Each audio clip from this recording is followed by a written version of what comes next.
Chapter 1054. In terms of archery, if the 1st Cavalry Division said that they were the second, then no one would dare to say that they were the first. They were able to hit their target 9 times out of 10 when they were riding on a bumpy horse, not to mention when there was no interference. Now, thousands of arrows were released at the same time. After just one round of arrows, less than 20 of the 100 or so palace guards were left standing. Li Qi, who was sitting there, was not threatened by the arrows, but at this moment, he was still scared to the point that his face turned pale. He was a famous king, and he had also created a prosperous era, but after all, he had not experienced the killing on the battlefield. When he really faced death, he was still afraid. "Don't shoot anymore, this king surrenders." Finally, he could not stand the threat and surrendered. With this shout, the seemingly powerful Siam immediately collapsed, becoming a stepping stone for the 5-star army to continue to rise. The long night finally passed, and the moment the sky slowly brightened, more 5-star army entered the city. Until noon, with the King Li Qi's declaration of surrender, and the first-grade General Ha Chunwang took out the commander's seal to command the army, Siam immediately became a record in history. Yang Qindong followed the army into the city.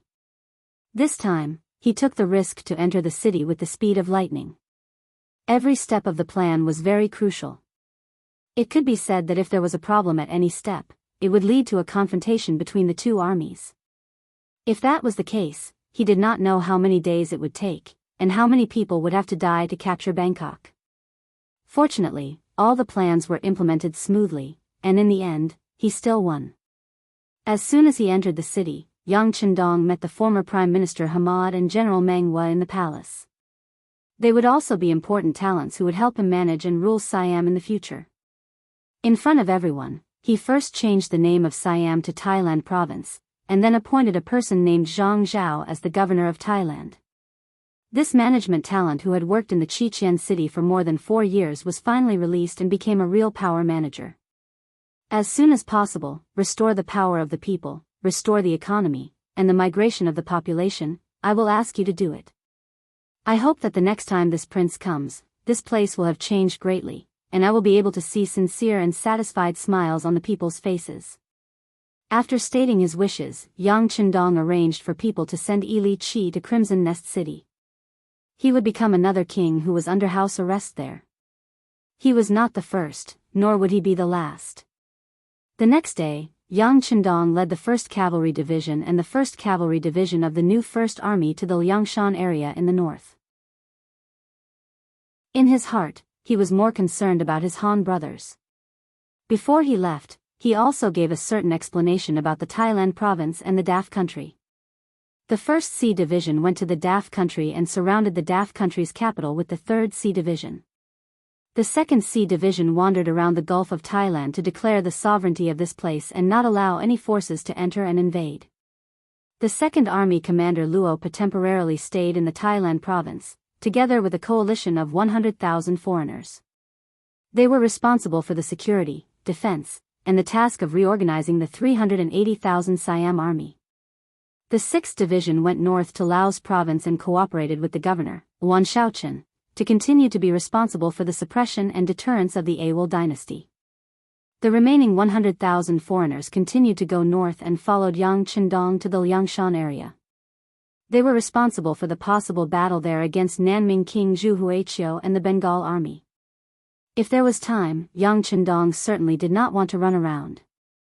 He would first stay in the newly established Thailand province for a while to stabilize the situation here. Now it was November. After a month, he would return to Crimson City before the end of the year and celebrate the new year with his wives. Especially since the first madam, Hu Yan, was pregnant and needed him to comfort her. Time waits for no man. The Southern Ming matter concerned the safety of too many Han people. He had to rush there and deal with any problems that could happen at any time. The truth was just as Yang Qindong expected. The Southern Ming matter was indeed changing. After King Mubin of Shiping was pincered from 2 sides and was forced to retreat to the Kelisai region, King Nanming's army joined up with the Bengal army from the east. With their combined forces, their forces began to grow.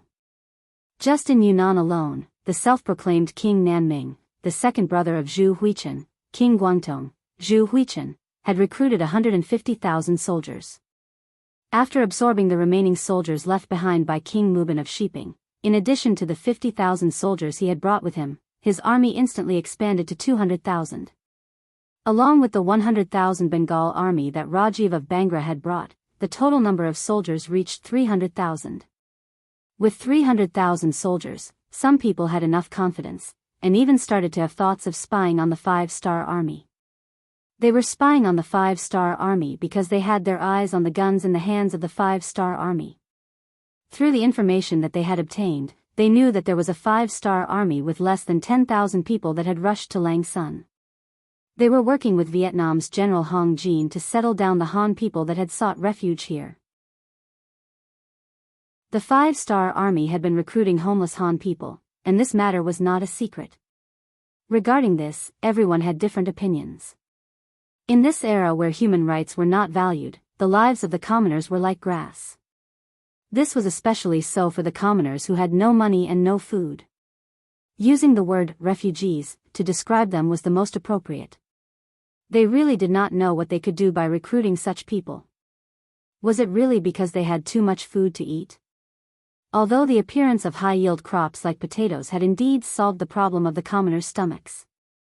However, with so many commoners going over, not only did they have to eat, but they also had to wear clothes and housing. All in all, it was not a small financial burden. Even if one had a large family, facing such a huge population, one would not be able to handle it. In truth, at the start of the year, when Yang Qindong was still in Xiqian City, they had already started to test out the pension insurance policy. It was not much different from the future, except that the workers and commoners would pay a certain amount of insurance each year, ensuring that they would not have to worry about food and clothing in their later years. The only difference was that the age limit for men to receive insurance was set at 50 years old, while women were set at 48 years old. After all, in that era, people's lifespans were relatively short. If they could only retire at 60 years old, it would be a huge blow to everyone's enthusiasm. Because it was a trial, only the Han people could participate in the insurance. Other foreign races did not have the right to participate in this policy. Even so, they were not able to receive much gold and silver, which greatly reduced the financial burden on Xiqian City. Yang Xia was very good at earning money, this was publicly acknowledged. Their products were very diverse, and just from the business side, the profits they brought every year were shocking. However, at the same time, they could also spend money. Some provinces were still not self-sufficient, and still needed to rely on Xiqian City for subsidies. In addition, there were constant battles, and the financial pressure was immense. Once this insurance policy was released, it would indeed solve a lot of problems. It would also allow Yang Shi to have the ability to continue recruiting more homeless Han people. Zhu Huichen did not know about this, nor did he care about it. What he was interested in was the firearms in the hands of the High 7th Division. He had thought that if he could obtain such advanced weapons, when he faced off against the Southern Ming Empire, his confidence would be greatly boosted. Even unifying the entire Southern Ming Empire would not be a problem. With this thought in mind, Zhu Huichi looked for General Rajiv of the Bangladesh Army and Wu Yingtu of the Miao province, who followed him to discuss whether they should ambush a 5-star army and snatch their weapons. The three of them gathered together, and when they heard that they were going to face off against the 5-star army, Wu Yingtu, who knew the details, was the first to speak. It is said that the 5-star army is very powerful, it is not wise to be their enemy. Speaking of which, Wu Yingtu had also heard about the encounter between Miao Jinlong and the 5-star army. He had some lingering fears, and was even a little scared. The remaining General Rajiv was dumbfounded. Obviously, his understanding of the 5-star army was lacking. He could not understand why Wu Yingtu, who looked very sturdy, would be so cautious and even a little afraid when talking about this army. Zhu Huichen laughed. Wu Feng, although the 5-star army is powerful, we have already received news that their main force is attacking Siam. There are 400,000 troops there, it is enough to make them suffer. Taking advantage of this opportunity, we should be able to deal with the 5-star army. Moreover, I never fight an unprepared battle. I have already arranged for 3,000 elite soldiers to disguise themselves as ordinary Han people and head to Liangshan shelter. Once we launch an attack, we can attack from both sides and victory will definitely belong to us. At this time, Guangdong King no longer hid his trump card and showed it to everyone. At this point, Wu Yingtu finally stopped talking. After all, his Miao army only had 10,000 soldiers out of the 200,000 soldiers. If not for the fact that he brought the elites of the Miao army, he would not even have the right to speak. Rajiv was a person who was proficient in the Chinese language. This was the main reason why he could lead 100,000 Bengali soldiers. When he heard that he could take advantage of the situation, he could not help but say, since that is the case, what are we waiting for? Your Highness, let's make our move tonight. Sigh, there is no hurry. The agreed time is 3 days later. We still need to wait for the brothers over there to be ready. Zhu Huichen said calmly. Obviously, he already had a card up his sleeve. The 3,000 elite soldiers were indeed arranged to enter Liangshan shelter. Regarding this matter, the commander of the 7th Army, Tian Su, who was in charge of the shelter, and the temporary general of the shelter, Vietnamese General Hong Jin, knew nothing about it. There were simply too many Han people who came to seek refuge and protection every day. There were so many that they did not even have the time to distinguish between them. This also caused the shelter to be a mix of good and bad people, and even incidents of fighting occurred frequently. Chapter 1055. As long as no lives were lost, the 5-star army would not care. After all, they did not have enough manpower to do so. The 7th Army had over 8,000 men, and even with the 15,000 men of Vietnam General Hong Jin, they only had about 20,000 men. Facing the hundreds and thousands of Hans that were rushing over every day, they were not strong enough. General Hong, I've already received a telegram. The matter at Xianluo City has been resolved. Currently, the 6th Young Master is leading 2 cavalry units north. We just need to stabilize the situation. Once the 6th Young Master arrives, everything will be fine. Tian Su looked at the number of people in the shelter and felt worried. However, he did not show it on his face. As a general, one of the most important things was to learn to be calm. No matter what the situation was, they would not panic. As an experienced veteran, Tian Su naturally understood this principle. When he heard that the 6th Young Master was leading his elite cavalry towards Lang Sun, the worried Hong Jin heaved a sigh of relief. That's good. How about this? I'll immediately arrange for the troops to send a group of people back. Otherwise, as the number of people in the shelter increases, there will be problems sooner or later. Arranging for the troops to send the people back would require them to pass through the Lang Sun rainforest. That meant that they would have to split up. Tian Su, who was already lacking in manpower, did not object. He agreed and said, all right, I'll leave it to General Hong. Just like that, the 5-star army, which was originally lacking in manpower, was split up by another 3,000 soldiers. As such, the total number of soldiers left in Liangshan was only slightly over 20,000. However, there were still 50,000 civilians left in Liangshan. Furthermore, more and more people were arriving every day. At this rate, the pressure would only increase. What was even more unexpected to Tian Su was that among the nearly 50,000 people, there were also 3,000 elite soldiers sent by King Guangdong, Zhu Huihua. They disguised themselves as ordinary people and scattered around. In the chaotic situation, they did not attract the attention of others. It was only on the night of the appointment that these people began to gather together. Some of the smarter ones had already figured out the timing and method of the 5-star army's change of guard. Considering the limited manpower, Tian Su decided to use the Cold Front Army and the Vietnamese army to defend together. They would rotate every 6 hours, and there would be 4 shifts a day. Each shift consisted of a battalion of Cold Vanguard soldiers and 1,000 Vietnamese soldiers. The Vietnamese army was mainly in charge of the safety and order of the shelter, while the Cold Front was in charge of defending the outer perimeter, preventing the Prince of Little Nanming's army and the Bangladesh army from launching an attack on them. On this point, the Heavenly Strategy Division Master and General Hong Jin came to an agreement. They did not think that the opponent had the guts to provoke them.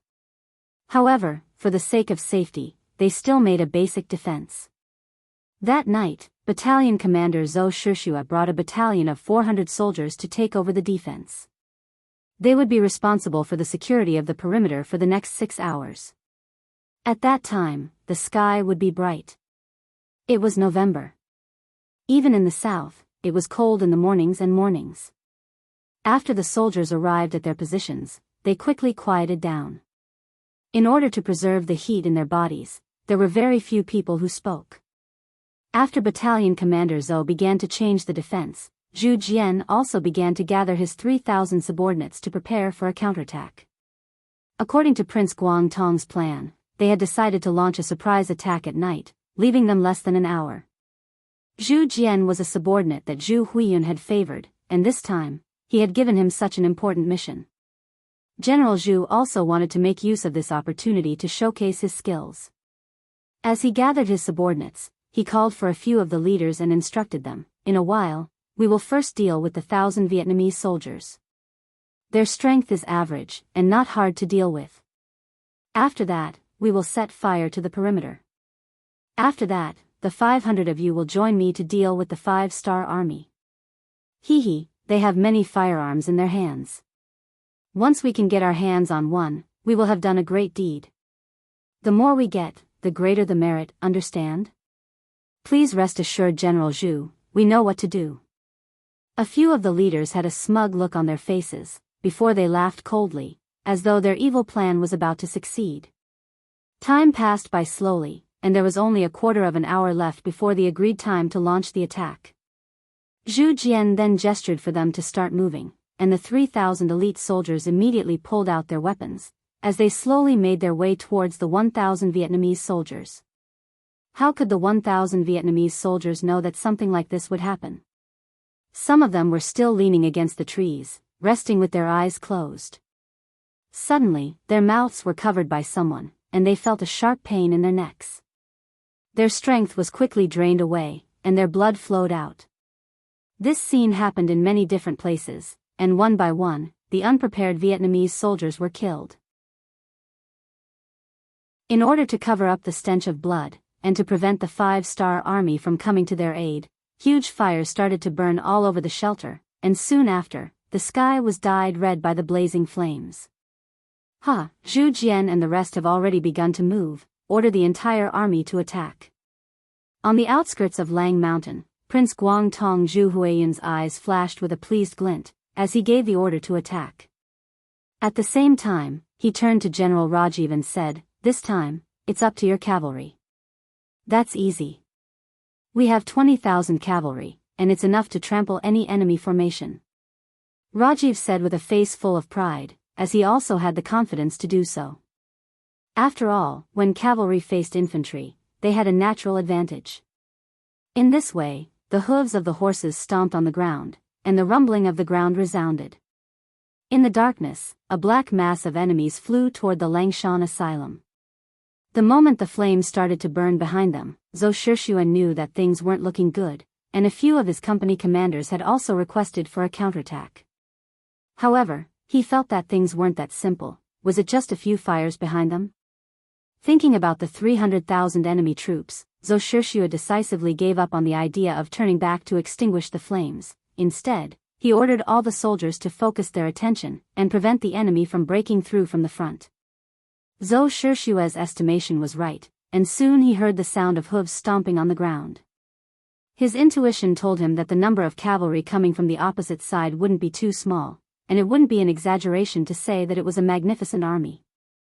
He immediately shouted, "Everyone take out grenades. Once the enemy is too close, we'll fight with them." The threat of firearms to cavalry was still too small. After all, the warhorses were too fast, and they might not even be able to fire a few shots before the enemy arrived in front of them. Only weapons like grenades could stop the enemy for a moment, but of course, they also had to pay a heavy price. However, at this moment, Zhou Shixue had already disregarded his own life and death. What he was thinking about now was how to buy time for the army behind him and the shelter to retreat. As for his own battalion, since fate had chosen him, they could only resign themselves to fate. After the order was given, the 400 soldiers of the battalion all raised their spirits, and then looked forward with a deep expression. At this moment, their hands holding their guns tightened, and their eyes became more profound. At this moment, the 400 soldiers already knew what it meant when the battalion commander didn't give the order to retreat, but no one said a word. Since they had chosen to join the cold front, they had to be prepared to face death at any time. This was the oath they had sworn the moment they joined the army. Family, relatives, friends, comrades, farewell, I believe that you will avenge us. Fire. Under the dim moonlight, Zhou Shixuan noticed that the black shadows were getting closer and closer, and he immediately gave the order to fire. The soldiers of the cold front were prepared to die, and now they were firing bullets out of their guns. At this moment, they didn't care about aiming at the enemy, nor did they care about saving bullets. At this moment, only the sound of gunfire could be heard, and light flashed out one after another, shooting towards the approaching enemy. At the rear of the camp, the sound of hooves could be heard from the fire at the front. Division Commander Tian Su and Vietnamese General Hong Jin both walked out of their tents. Not good, the enemy has really launched an attack. General Hong quickly split the men into two groups. One group will take the supplies, while the other group will rush to the shelter. Take as many people as you can. If you can't take the supplies, burn them on the spot. Don't leave them for the enemy. The rest of the 7 divisions, follow me and attack. Tian Su only stayed silent for a few breaths before he made a series of military arrangements. Division Commander Tian, you should retreat with us. Hong Jin's face was filled with anxiety. Everyone knew that if they stayed behind to fight the enemy, there would definitely be sacrifices. The members of the cold front were all treasures. General Hong, there is no need to persuade me. What I said just now is a military order, please carry it out. As he spoke, Tian Su had already taken the gun holster from the guard and hung it on his body. Then, he led the main force of the 7 divisions and rushed forward. Tian Su's first goal was not to put out the fire, because at this moment, the fire was already too big to be controlled.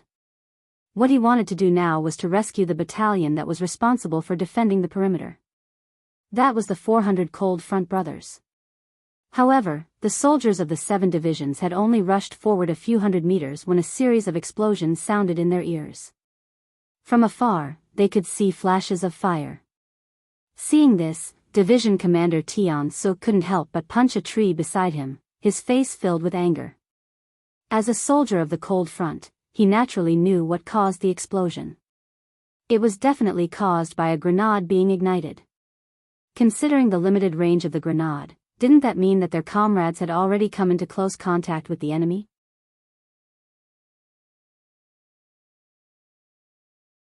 Chapter 1056. That was an opponent with 300,000 soldiers. With only 400 people, it was easy to guess what kind of situation would occur. Everyone knew that the entire battalion of Lingfeng brothers was probably going to be wiped out. What should we do? 1st Regiment Commander Bu Hai walked in front of Tian Su and asked for instructions. His mood was very heavy since this battalion of soldiers belonged to his regiment. Stop advancing. Plant landmines to stop the enemy from advancing. Then, retreat in batches. Even though Tian Su wanted to lead his brothers to charge forward, his rationality told him that this was not the time to fight. There were still many people in the shelter who had not retreated. They had not completed their mission and could not do as they pleased. 1st Regiment Commander Bu Hai also had an indignant look on his face. He was sad that he couldn't save his comrades, but he also knew that the decision of his division commander was correct. With just one division, it was impossible for them to defeat the 300,000 enemy, not to mention the existence of the cavalry. Plant landmines and retreat as we fight. Bu Hai said with hatred. The moment he turned around to carry out the order, tears flowed out uncontrollably from the corner of his eyes.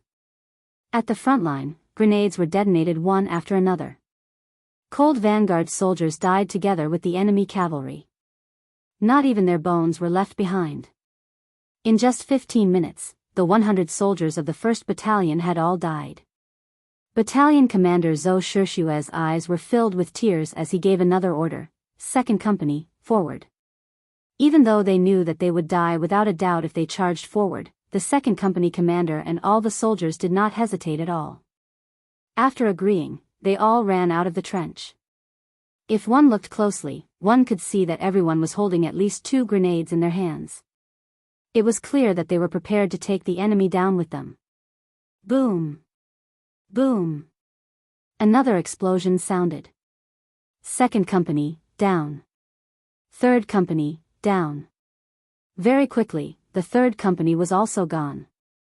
When only the 4th Company was left, Zhou Shixue also took out 2 grenades and held them in his arms. He also took out his Type 5 gun. He would rather die than let the gun fall into the hands of the enemy. The gun would be there if the person was alive, and the gun would be destroyed if the person was dead. This was the death rule that the Cold Vanguard soldiers had to abide by. Comrades, we won't die in vain. The 6th young master will definitely avenge us. Everyone, charge with me. Following Zhou Shixue's shout, hundreds of soldiers rushed out of the trenches in a scattered formation towards the incoming cavalry. Every one of them looked like they were ready to die, with smiles and satisfaction on their faces. Boom, boom, boom, boom, boom, the sounds of explosions were endless. This was a heroic song, a song composed by the soldiers of the Cold Vanguard. They used their actions and their lives to illustrate what it meant to fight to the last second, what it meant to die a worthy death, and what it meant to die a worthy death. Zhou Shixue's 1st Battalion of 400 soldiers had all died in exchange for the 5-star Army's time to retreat. Other than the rations that they brought with them, the rest were all burned. They didn't leave anything for the enemy. It was just that because they were in a rush, out of the 50,000 civilians, only 10,000 were brought away. It was just that once the war started, the situation was too chaotic. They didn't listen to orders and ran around randomly. There were even some who directly escaped to the barracks of the Little South Ming Army. The 5-star Army took the initiative to retreat into the Liangshan rainforest. Once they entered the forest, there were giant trees everywhere. If one were to enter the forest without any experience, he or she would be surrounded by danger. This kind of natural protective environment stopped the Little South Ming Army and the Bangladeshis from chasing after them. After the battle, they destroyed the 5-star Army's shelter and captured 40,000 civilians. Although they did not manage to snatch the rations, Zhu Huijin was still very satisfied with the harvest. That was the 5-star Army. It was said that they were very powerful and no one dared to go against them. Now that they were chased away by him, didn't that mean that he was much more powerful than the 5-star Army? After the 5-star Army was chased away, the arrogant Zhu Huijin decided to go to the troop division. He wanted to eliminate the remaining troops of Xiping Wang and completely eliminate the hidden dangers left here. Once the rear was stable, it would be time for him to go to the east and attack the Great South Ming Army. Yang Qindong received the news that the Little South Ming Army had attacked and the shelter was forced to retreat. When he heard this, he was not as anxious as before. The Little South Ming Army had 300,000 soldiers and this was only one area. If the Little South Ming King's army was included, this number would probably double. However, he only had 2 cavalry divisions, and no matter how good he was at fighting, it would be difficult for him to win against so many enemies. Moreover, most of the enemies were Han Chinese, and unless it was absolutely necessary, he did not want to make an enemy out of the Han Chinese and cause internal strife.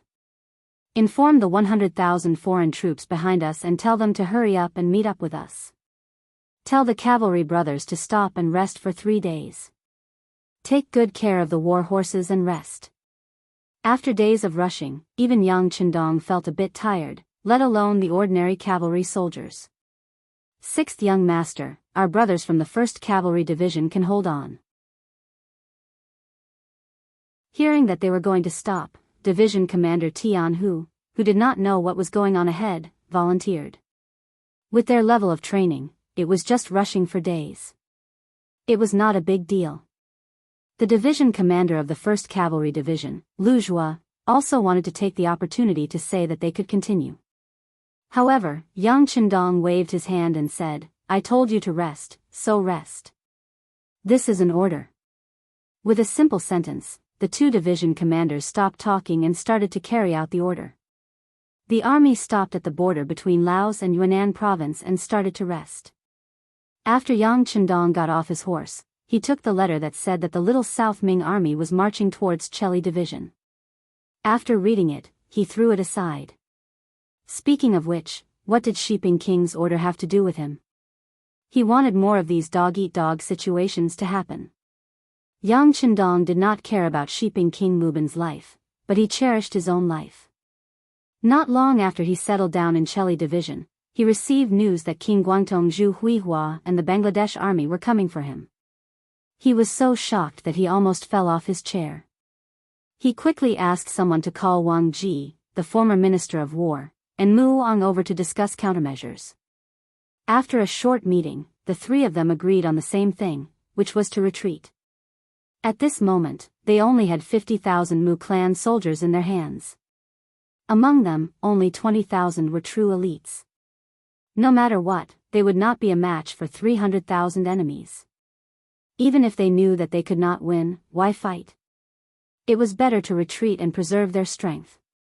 We can't bring all 50,000. There are too many people. We can't supply enough food, Wang Ji said. Then we'll only bring 20,000 elites. Mu Bin was also very generous. He decided to leave 30,000 soldiers behind. Mu Wang wanted to say something, but after thinking for a while, he decided not to. In his opinion, a good general would not abandon his soldiers at will. But now, the situation was urgent. For their own safety, they had no choice but to make some painful decisions. Mu Bin did not announce the decision to leave 30,000 Mu soldiers behind. Instead, he said that he would take 20,000 elites to attack the enemy's flanks. When the time came, they would attack from two sides. Out of trust in King Shiping, the 30,000 Mu soldiers believed him and stayed in Cheli division. However, when they were surrounded by a large number of soldiers and did not see King Shiping appear, they realized that they had been deceived. These people were also straightforward. Since they knew that they had been abandoned, they might as well just surrender.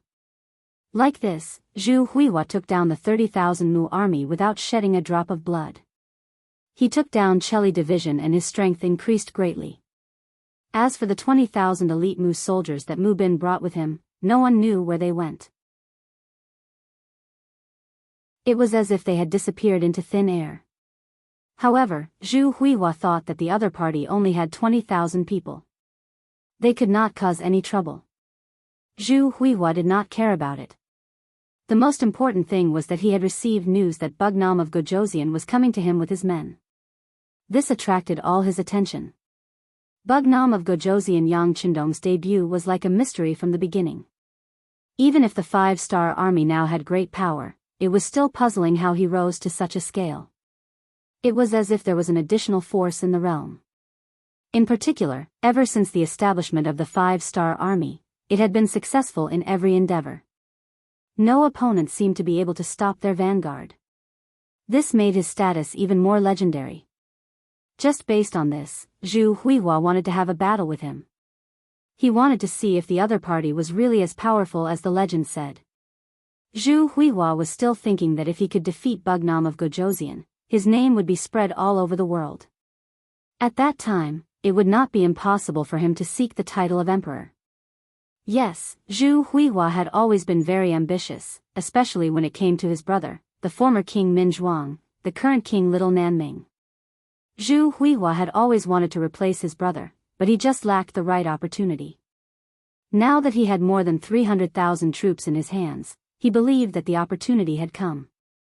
As long as he could defeat the 5-star army led by Bugnam of Gojoseon, then he would have the qualifications to challenge his brother. He would also usher in his own career and glory. Having confidence was one thing, but the battle record of the 5-star army was there. Moreover, they also had firearms. All of these made Zhu Huihua have no choice but to deal with them.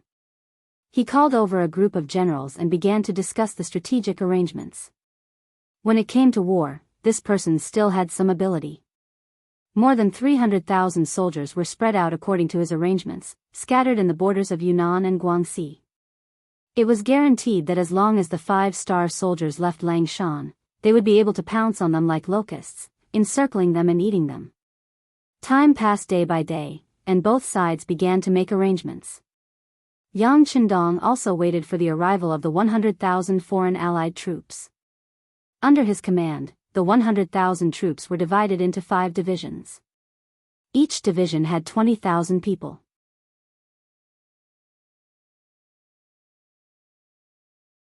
Chapter 1057. Furthermore, he had chosen 4 company leaders from the Black Cavalry to be the division commanders. These people had already displayed their talent and ability to command troops.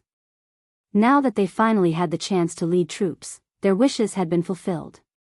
These 5 people were the 1st Regiment Commander Niu Duo, the 2nd Regiment Commander Tu Hai, the 3rd Regiment Commander Wan Xiaojiang, the 4th Regiment Commander Chu Duo, as well as the 5th Regiment Commander Mo Benyi.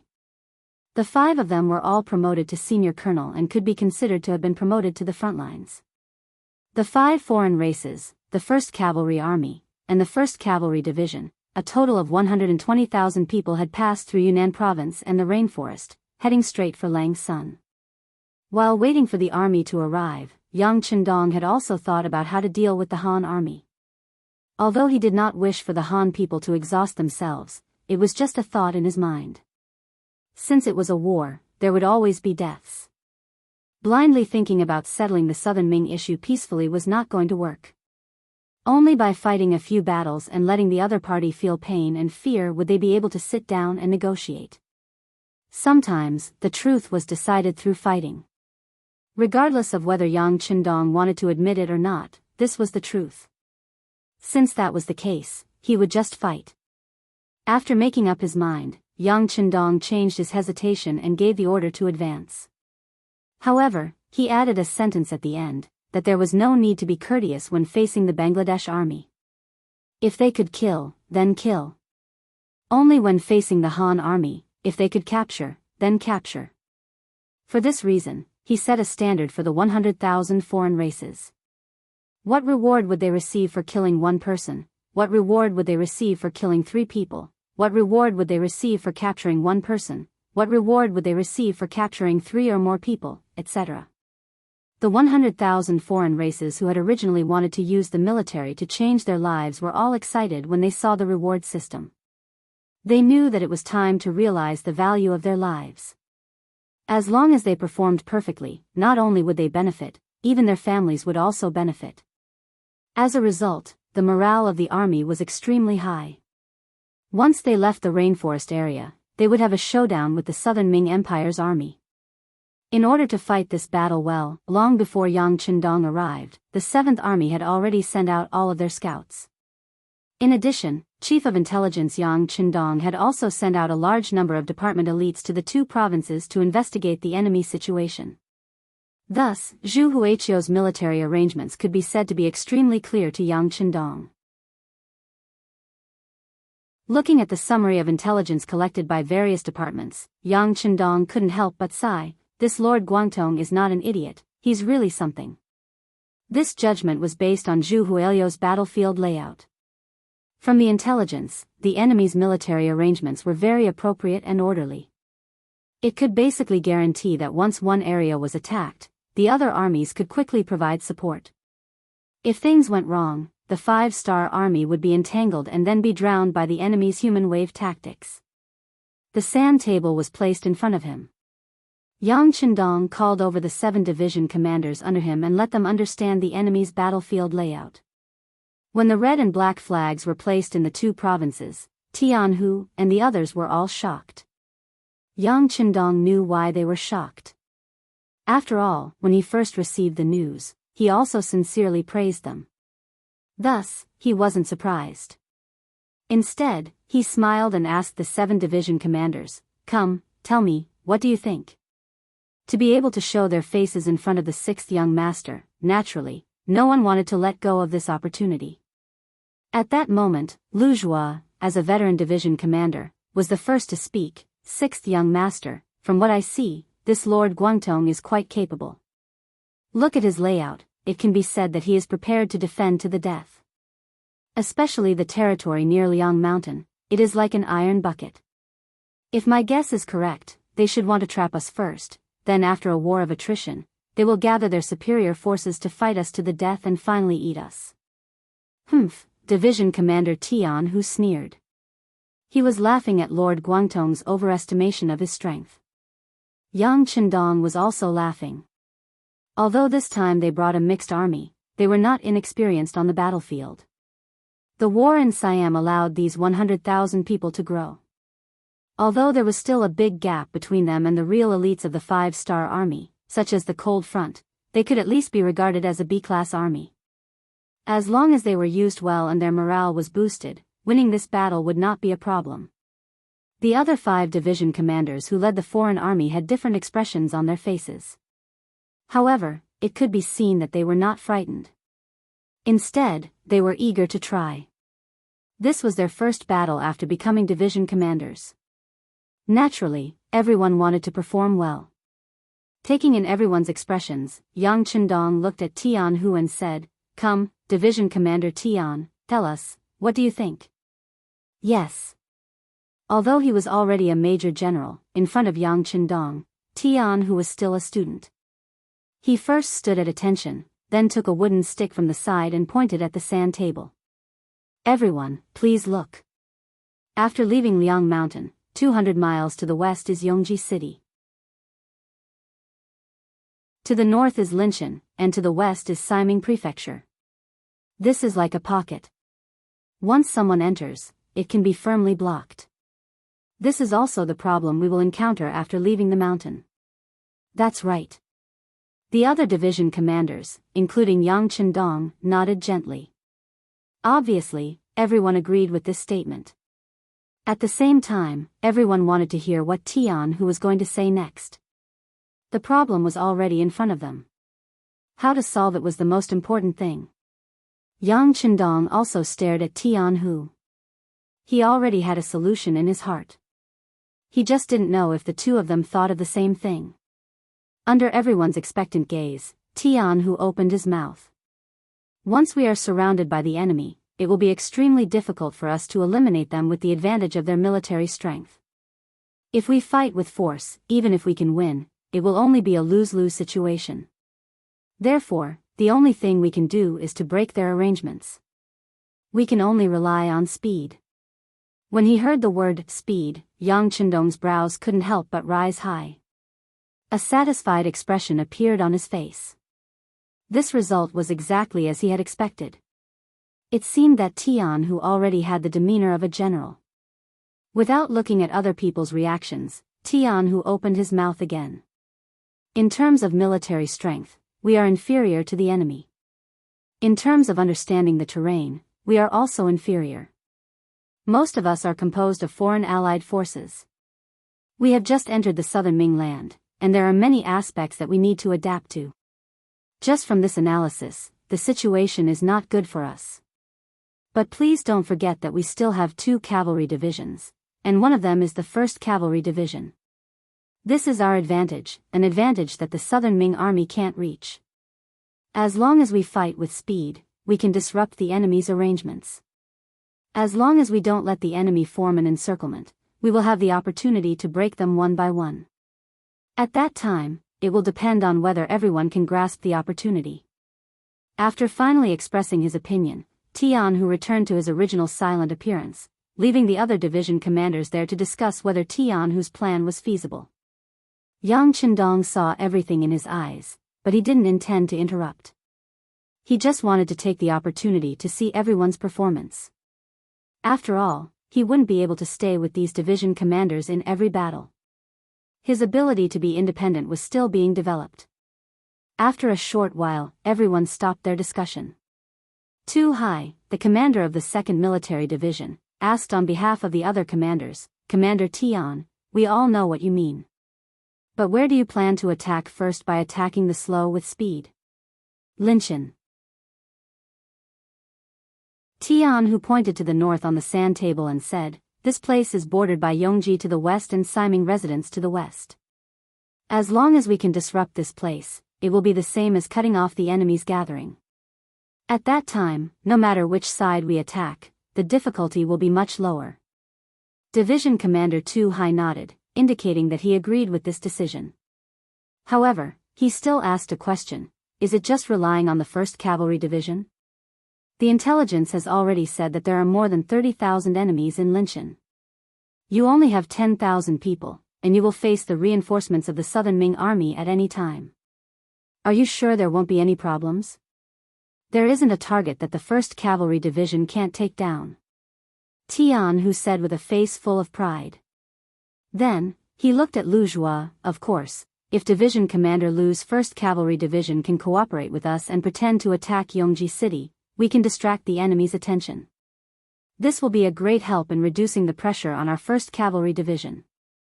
No matter how arrogant the world's 1st Cavalry Division was, it was impossible for them to win against the Southern Ming Alliance's army of more than 300,000 people.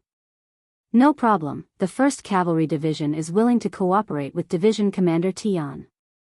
Lu Zhua said.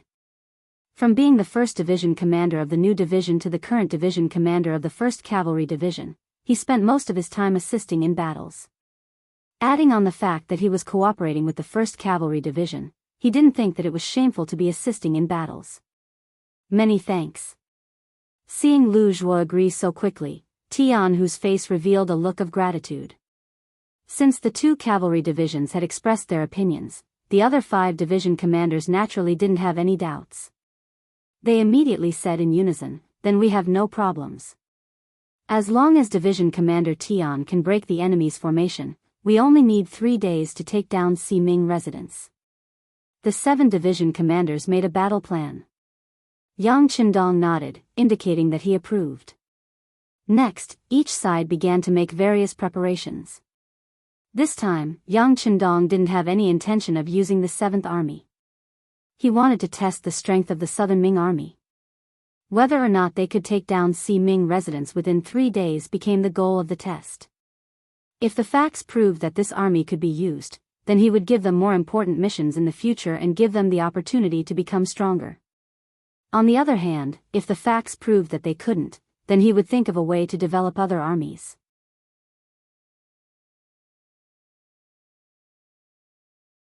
Chapter 1058. Unifying the world and making the Han Chinese the leader, this was something that many experts had never thought of before. Not only did Yang Qindong think of it, but he also wanted to make it a reality. Originally, he would have to face all sorts of problems, and some of the decisions he made would have to be made repeatedly. However, once the facts proved that he was right, he would definitely persevere. Just like the Foreign Alliance, the outcome of this battle would determine whether Yang Qindong would vigorously develop them in the future or directly cancel them. After the decision was made, as the side that was going to attack the city, the 5 Foreign Races Alliance continued to travel through the rainforest. They also used their rest time to cut down trees and make ladders.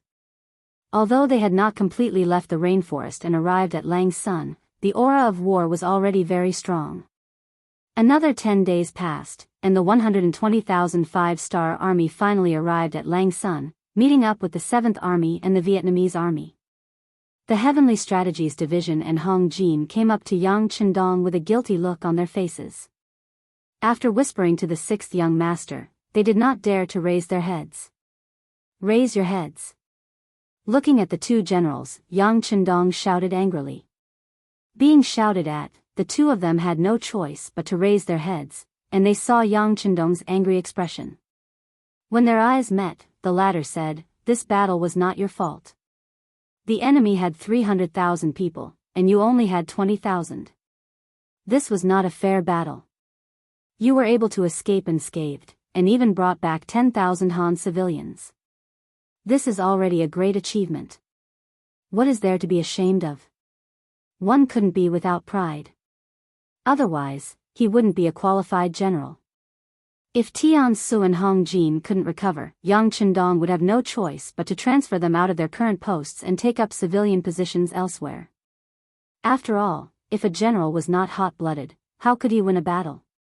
Now, the questioning was just his last effort. It would be best if he could scold them to wake them up, but if he couldn't, he could only give up. Luckily, Tian Su and Hong Jin were still very courageous. They felt guilty not because they couldn't defeat the Southern Ming alliance, but because they had suffered losses in this battle, especially the 7th Army.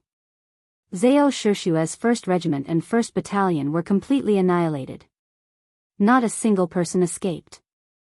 As a teacher, Tian Su felt that he had a responsibility. Originally, he thought that the 6th young master would blame him, but unexpectedly, that was not the case at all. The two raised their heads and saluted together, saying, "6th young master, don't worry, we're already prepared. We're just waiting for the main force to arrive. Once the order is given, we'll join the counterattack. We want to avenge our comrades who died in the shelter. Revenge is a must, but we won't need you in the first battle. The 7th Army will stay by this young master's side. The Vietnamese army will continue to take care of the Han people, including the captives on the battlefield. Do you have any problems with that?" Comparatively speaking, as a local army, the strength of the Vietnamese army was considered the weakest. At most, they could be considered as a C-grade soldier. Even if there were many of them, their usefulness on the battlefield would be limited. Knowing that, it would be better to leave them at the rear and do some work within their capabilities. Since it was Yang Chendong's order, of course no one would object. The two generals thus agreed. After the two sides met up, they prepared to leave Lang's Sun and attack the Little Nanming alliance. This time, Yang Chendong wanted to use reality to tell those who dared to spy on the 5-star army that they were not to be trifled with. They had already made their preparations. On the 3rd day after meeting up with the 7th Army and the Vietnamese Army, the 1st Cavalry Division was the first to move out. They headed straight for Linchin in the northeast. Following that, the 5 outsiders also moved out. They had their eyes on Ximing Prefecture in the east. The last to move out was Lu Zhuo's 1st Cavalry Division. They went to Yongji City in the west to cooperate with Division Commander Tian Hu. They've finally moved. Nanning Prefecture, the central city of Guangxi. Guangdong King Zhu Huitu was currently presiding over the situation. Only half a day after the 5-star army moved out, a carrier pigeon brought the news. He said coldly, "Send people to investigate again." The scout left. Zhu Huitu started to read some information about the 5-star army. There were reports about the 1st Cavalry Division and the 1st Cavalry Division. However, because the outsiders had just been formed, they had only shown their might in Siam. There were not many records about them. Even so, the current information was enough for Zhu Huichun to analyze it properly. After an hour, Zhu Huitu shook his stiff neck and said, "The 1st Cavalry Division is not to be trifled with." This conclusion was not hard to come to. After all, this unit was too famous. Wherever they appeared, they would stir up trouble. Once Yang Chendong met with trouble, this unit would be mobilized and become the strongest killing weapon. When they took down the Phnom Penh dynasty, this unit was the main force. It only took them 31 days to take down a kingdom. This was almost unimaginable. However, they did it. With this, even Zhu Huitu did not dare to be careless. As the saying goes, pick the soft bone first. He did not want to meet such a strong opponent and dampen the morale of his soldiers. Just as he made the decision not to become enemies with the 1st Cavalry Division, a second carrier pigeon arrived. The details of the 5-star army moving out over 100,000 people were revealed. Guangxi was the territory of the Little Nanming King. Many places here were filled with their spies.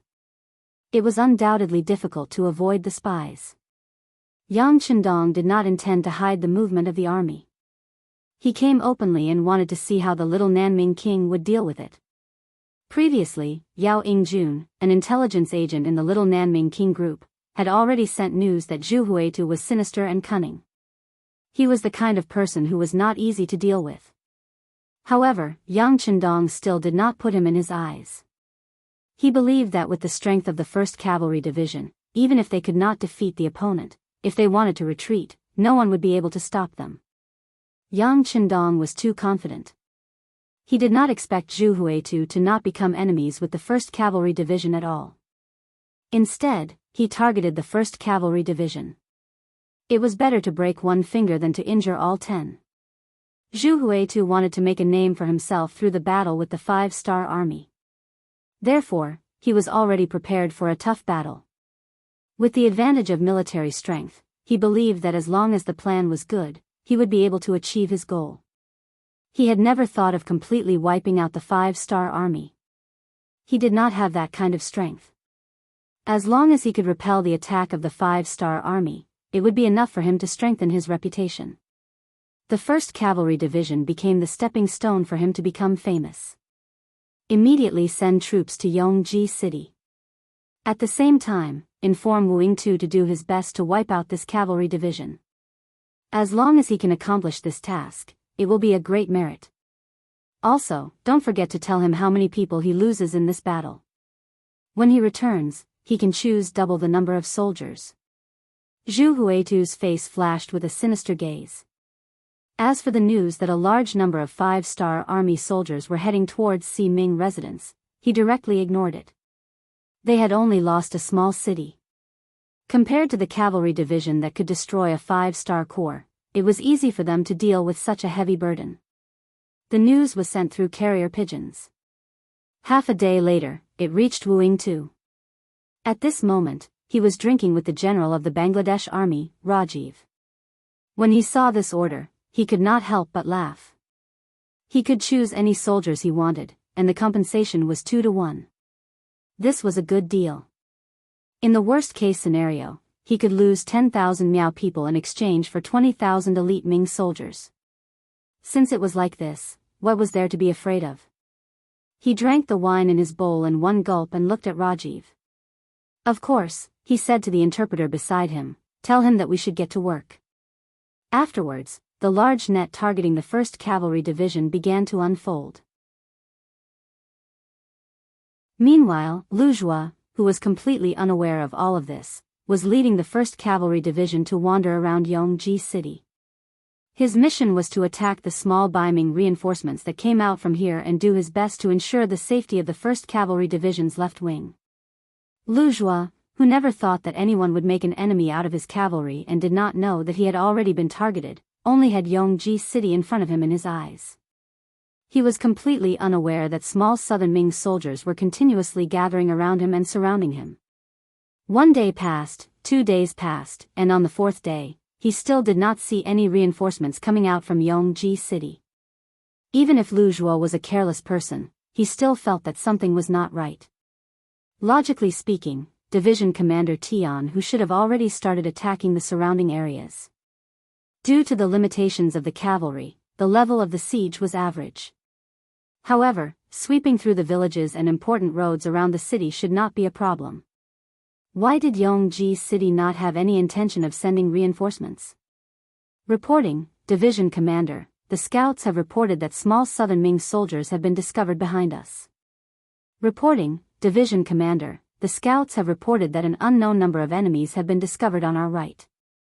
Reporting, our left, the reports entered Lu Zhua's ears one after another. At this moment, his expression was constantly changing.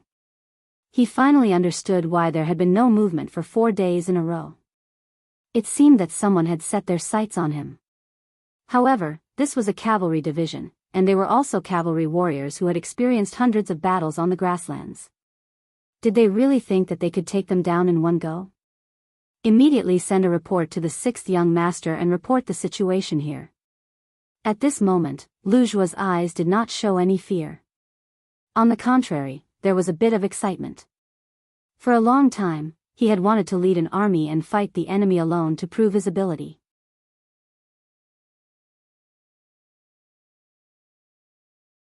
Chapter 1059. Now, the opportunity had finally appeared. Order the 1st Regiment to be in the north, the 2nd Regiment to be in the east, the 3rd Regiment to be in the west, and the 4th Regiment to be in the back. Form an effective defense mechanism and wait for my orders. Get ready to attack, Lu Zhua shouted excitedly. He couldn't wait to kill. To be honest, when he found out that the little Nanming army wanted to surround him, he was somewhat angry. They were clearly looking down on him. Since that was the case, he naturally wanted to show them how powerful he was and let them know that the 1st Cavalry Division was not so easy to bully. At the same time, the telegram was sent to Yang Chendong in the Langshan Plains shelter. At this moment, it wasn't just the 1st Cavalry Division that sent the telegram. The 1st Cavalry Division and the Alien Alliance Army also sent the telegram. The 100,000 troops of the Alien Alliance Army had already begun to attack the Siming residents. Everything was going very smoothly. They didn't encounter any enemy reinforcements. With 100,000 people attacking a city with only 20,000 soldiers, there were no variables. The only thing they lacked now was time.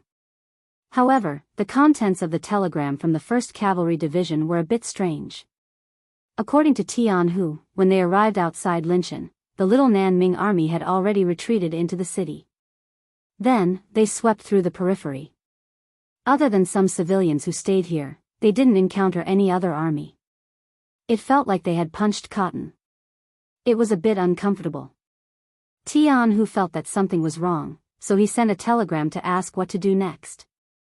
After all, it was a pity that a sharp weapon released couldn't kill the enemy. Yang Chendong was also puzzled by this telegram. His intuition told him that something was wrong. The Little Nanming army must be planning something, but he couldn't figure out what their goal was. It was also at this time that the telegram from the 1st Cavalry Division came. When they learned that there were enemies there and their numbers were unknown, Yang Chendong suddenly sobered up and said, "Not good, the enemy is going to attack the 1st Cavalry Division. Young master, let's go rescue them." Beta Persei had long been itching for a fight. When he heard that there was finally a battle to fight, he volunteered. "I'm afraid it's too late." Yang Chendong didn't immediately agree. Instead, he came to the sand table and looked at the distance between them before shaking his head. There were only 1,000 black knights by his side. The rest were the main forces of the 7th Army.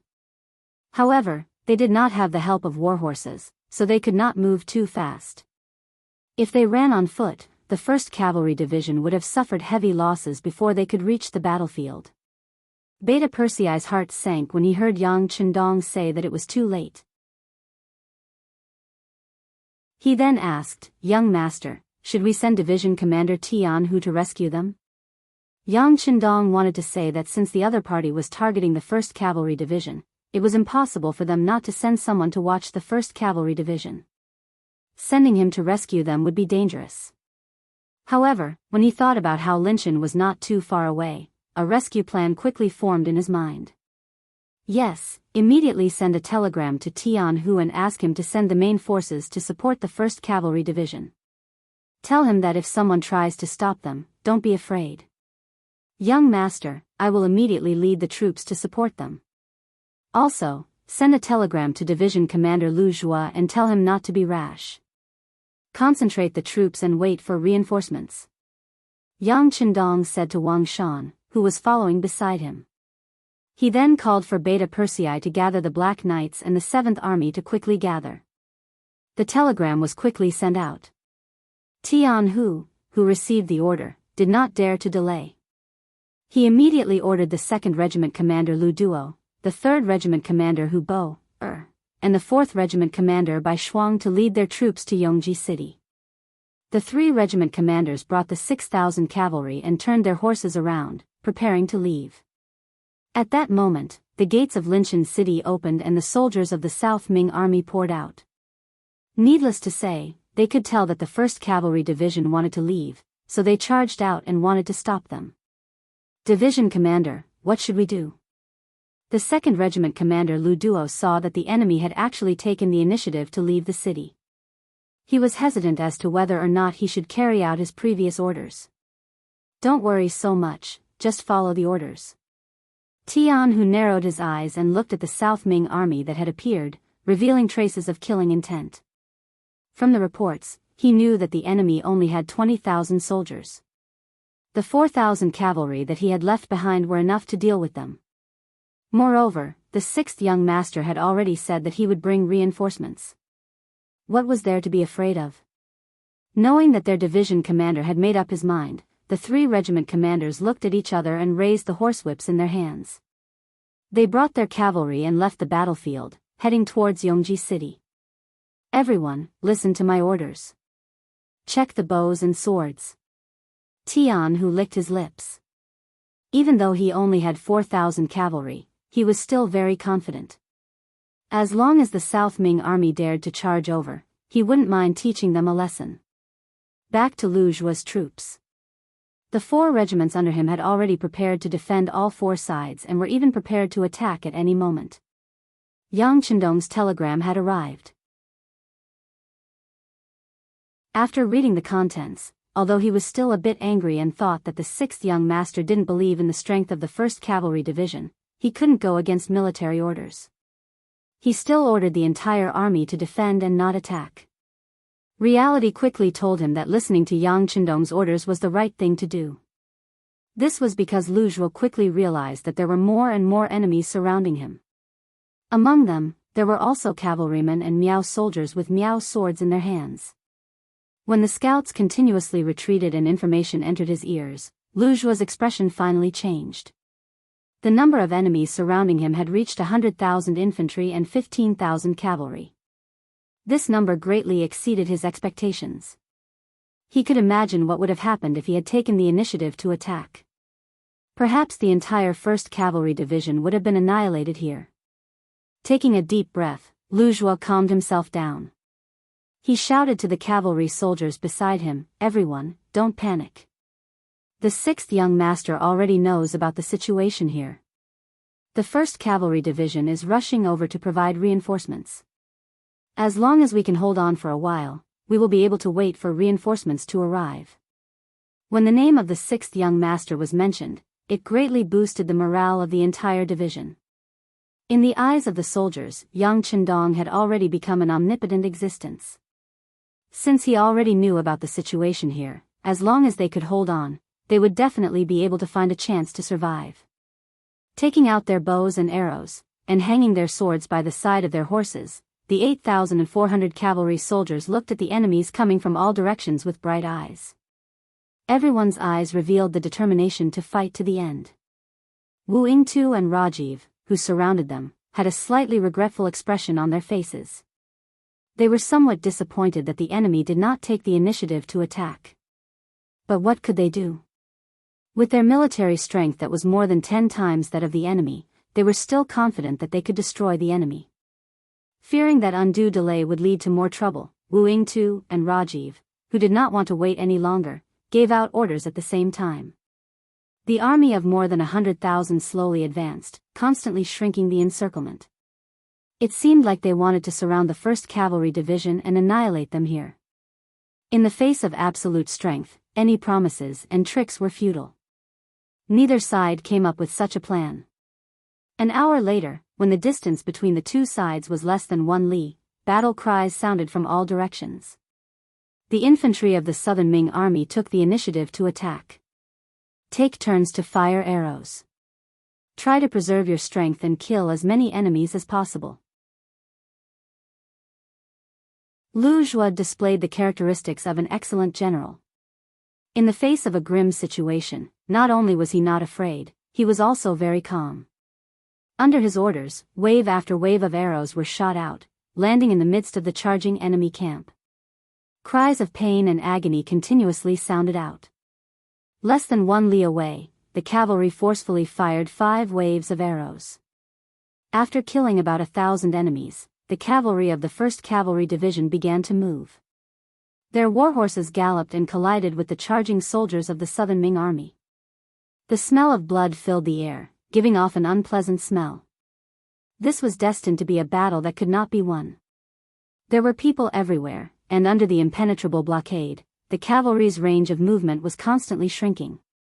Unable to use their strengths, the cavalry's advantage was greatly reduced, and the 1st Cavalry Division began to suffer casualties. Fortunately, the morale of the soldiers of the Southern Ming army wasn't that high. When they charged forward with their advantage in numbers and thought that they could drown the 1st Cavalry Division, they were met with a strong counterattack. Especially when the soldiers at the front were either killed by arrows or chopped into 2 by sharp sabers. When this terrifying scene appeared, the soldiers of the southern Ming army retreated and their morale began to waver. Using this chance, the 1st Cavalry Division took a breather and once again shot out arrows, increasing their victory. Under Linshan City, 50,000 southern Ming army soldiers charged out from all directions. Contrary to his expectations, there were only 20,000 enemies. Unknowingly, 30,000 more had appeared. 4,000 against 50,000, a difference of more than 10 times, causing the pressure on the 1st Cavalry Division to increase. However, facing all of this, Division Commander Tian Hu was not moved. In his eyes, enemies were meant to be killed. There was no difference between 1 enemy and 10 enemies. The war horses galloped and did not retreat. Tian Hu was the tip of the arrow, leading dozens of cavalry to charge at the southern Ming army. At the same time, there were hundreds of other arrow formations. As the two sides clashed, corpses were strewn all over. This was the first time that the southern Ming army had seen the arrow formations. The moment they came into contact with them, they were stunned. When the formations broke through the momentum of the southern Ming army's charge and disrupted their formation, the enemy had no choice but to switch from offense to defense. Even so, they still suffered heavy casualties. If it weren't for the fact that they had the advantage in numbers, they might have already collapsed. Cavalry still had a lot of advantages over infantry. For example, in terms of speed, strength, and mobility. In addition, every soldier of the 1st Cavalry Division had been carefully selected. They were all experienced veterans who had gone through countless bloody battles. When they cooperated with each other and attacked with unparalleled speed and decisiveness, even more enemy corpses were left on the battlefield.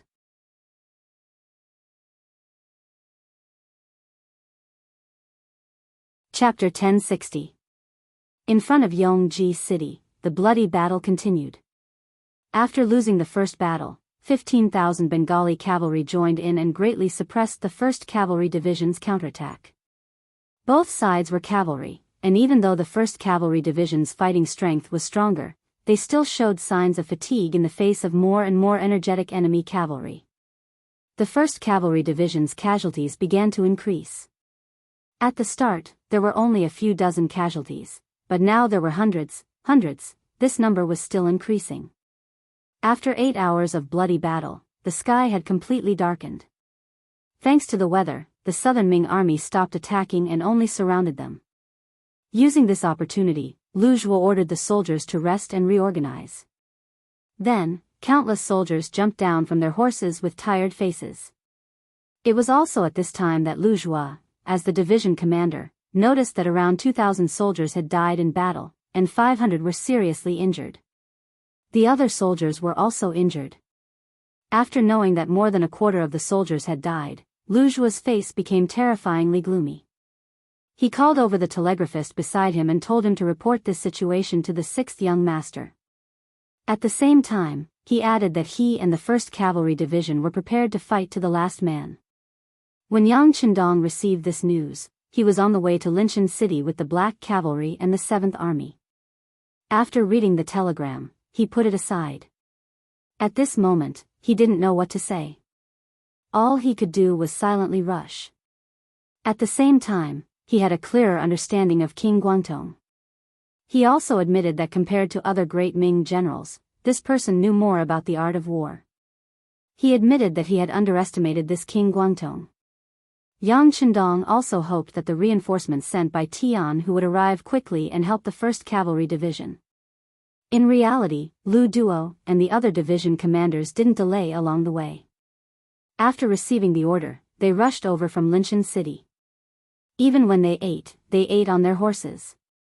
During this time, they met many enemy soldiers who tried to stop them, but they were all defeated by their unstoppable momentum. When the sky was about to brighten, they were finally less than 50 li away from Yongji City. When the sky slowly brightened, the Bengali cavalry once again attacked.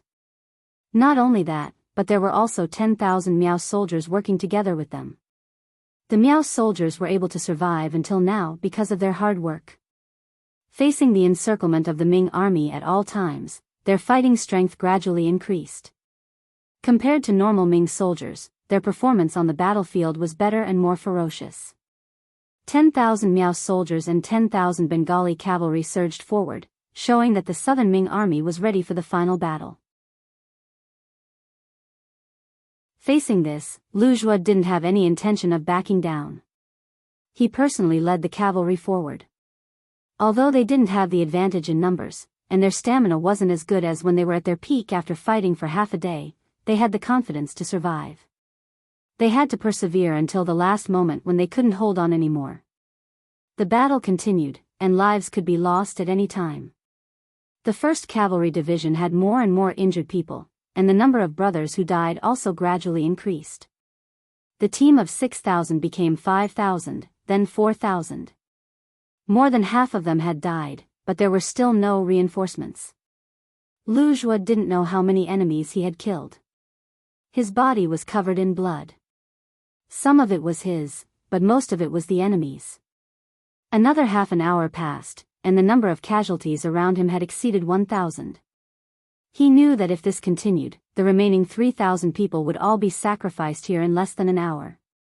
Could it be that there was really no hope? Just as this thought appeared in Lu Zhuo's mind, a commotion came from the encirclement behind him. Then, a loud and familiar bugle sounded. This was the unique bugle call of the 5-star army when they were charging. When Lu Zhuo first heard it, he felt that this sound was so beautiful and pleasant to the ears. His entire body felt so comfortable. When he turned around, he saw the infantrymen of the little South Ming army retreating to the sides like a tide. In the middle, a large number of cavalrymen were rushing in. It's the comrades of the 1st Cavalry Division. Our reinforcements are here. Retreat and quickly report back to the other side. Finally seeing hope, Lu Zhuo didn't know where he got the strength from. As he shouted loudly, his arms seemed to be filled with strength, allowing him to once again swing his sword to block the attack of the enemy cavalry in front of him. It was Lu Duo and the other 3 regiments of the 1st Cavalry Division's cavalry. They had rushed all the way here, and finally arrived at the last moment. Then, like a ferocious tiger, they charged towards the encirclement of the southern Ming army. Under their valiance, no one was their match. Any soldier who had the courage to stand in front of Lu Duo and the others would quickly become a corpse lying on the cold ground. When more and more soldiers were killed on the ground, no one dared to take the brunt of the attack. A large path was opened, and the 1st Cavalry Division and the 1st Cavalry Division finally met up. "Commander Lu, leave this to us. You take the brothers and retreat." The moment Lu Duo arrived, he took over the front line of defense of the 1st Cavalry Division. He led the 2nd Regiment to block the attack. The 3rd Regiment commander Hu Bo was in the middle, and the 4th Regiment commander Bai Shuang was at the back. They protected Lu Zhuo and the 3,000 injured cavalry as they retreated. The moment Lu Duo arrived, he quickly taught the opposing Bengali cavalry how to behave. As for the Miao soldiers who were wielding Miao blades, the brothers of the 1st Cavalry Division were either wielding a blade in one hand and a shield in the other, or wielding a blade in both hands. Only then did they understand why the enemy was called the 1st Cavalry Division, and how wrong it was to think that the 1st Cavalry Division was already very powerful. If you compare yourself to others, you'll die. If you compare goods, you'll throw them away. When Lu Duo's 2nd Regiment appeared, although there were only 2,000 people, they gave off the feeling that they were an army with thousands of men and horses. The first to suffer heavy losses were the Bengali cavalry. Because they were cavalry, they were used to being high and mighty. Normally, they would look down on the infantrymen. In their eyes, they were the strongest. However, just a day ago, 1st Cavalry Division taught them what to do, let them know what kind of disastrous price they would pay if they underestimated their opponent. They taught them that even though they were both cavalry, the difference in strength was like heaven and earth. They originally thought that the cavalry of the 1st Cavalry Division was already very strong. After all, to be able to hold on for so long under the attack of so many infantrymen and twice the number of cavalry was already very difficult. Seeing that the 1st Cavalry Division was about to be finished, their morale was about to collapse. If that was the case, they would only need one more charge to completely wipe out the enemy. However, another cavalry appeared, and the enemy's 2,000 cavalry dared to charge head-on.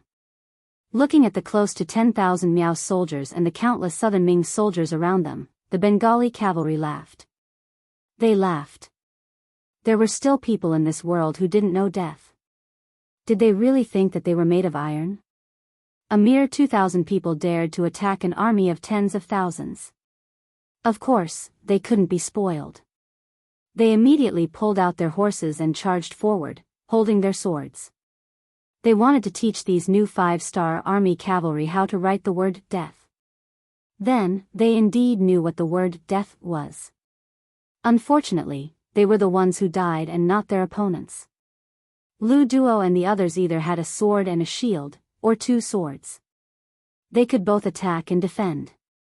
When they defended, they could defend themselves tightly. When they attacked, they could attack openly. Regardless of whether it was the speed, strength, or tricky angles of the swords, it was impossible for the enemy to catch up. Many cavalrymen were even knocked off their horses before they could see their opponents clearly.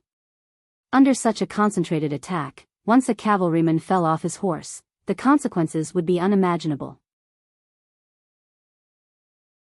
Even if you weren't seriously injured, as long as you fell off your horse, there would be countless feet stepping on you. Even if you wanted to, you wouldn't be able to survive. With such great strength and speed, most of the Bengali cavalrymen were knocked off their horses in an instant. When this scene continued, the Bengali cavalrymen learned to be smart. They reined in their horses and intentionally retreated, leaving the battlefield to the other infantrymen. The second to be attacked were the Miao soldiers. They were at the front of the charge, and because of that, when the Bengali cavalrymen retreated, they became the vanguard of the charge. Fortunately, Lu Duo's 2nd Regiment started to slow down, as if to give them a chance to catch their breath. Then, the 3rd Regiment came. Under the lead of their regiment commander Hu Bo, they launched a new charge, and the force of the charge slammed into the Miao soldiers. Blood splattered everywhere, as blades flashed. Many of the Miao soldiers were sent flying by the force of the charge, while others were slashed in the head by the blades. In just a single exchange, hundreds of people had fallen. However, the charge was still ongoing, and there were still some cavalrymen from the 3rd Regiment that had not reached the front. Seeing the enemy's strength increasing, the Bengali cavalrymen retreating, and the surrounding Nanming soldiers retreating, the Miao soldiers could not take it anymore. Why should they be the ones to face the danger? They immediately began to retreat. This caused the Nanming soldiers, who seemed to have the upper hand, to be forced into a passive retreat. Don't charge anymore, everyone retreat, retreat. The 3rd Regiment Hu Bo had only killed 2 enemies, and the area in front of him was empty. He looked enviously at Lu Duo's 2nd Regiment, who was resting by the side. Lu Duo's 2nd Regiment was truly enjoying themselves. Regardless of whether his killing intent was satisfied or not, Hu Bo did not forget the main purpose of this mission. Since they had already met up with the 1st Cavalry Division, the next thing to do was to rescue them. This was not only the orders of their regiment commander, Tian Hu, but also the orders of the 6th Young Master.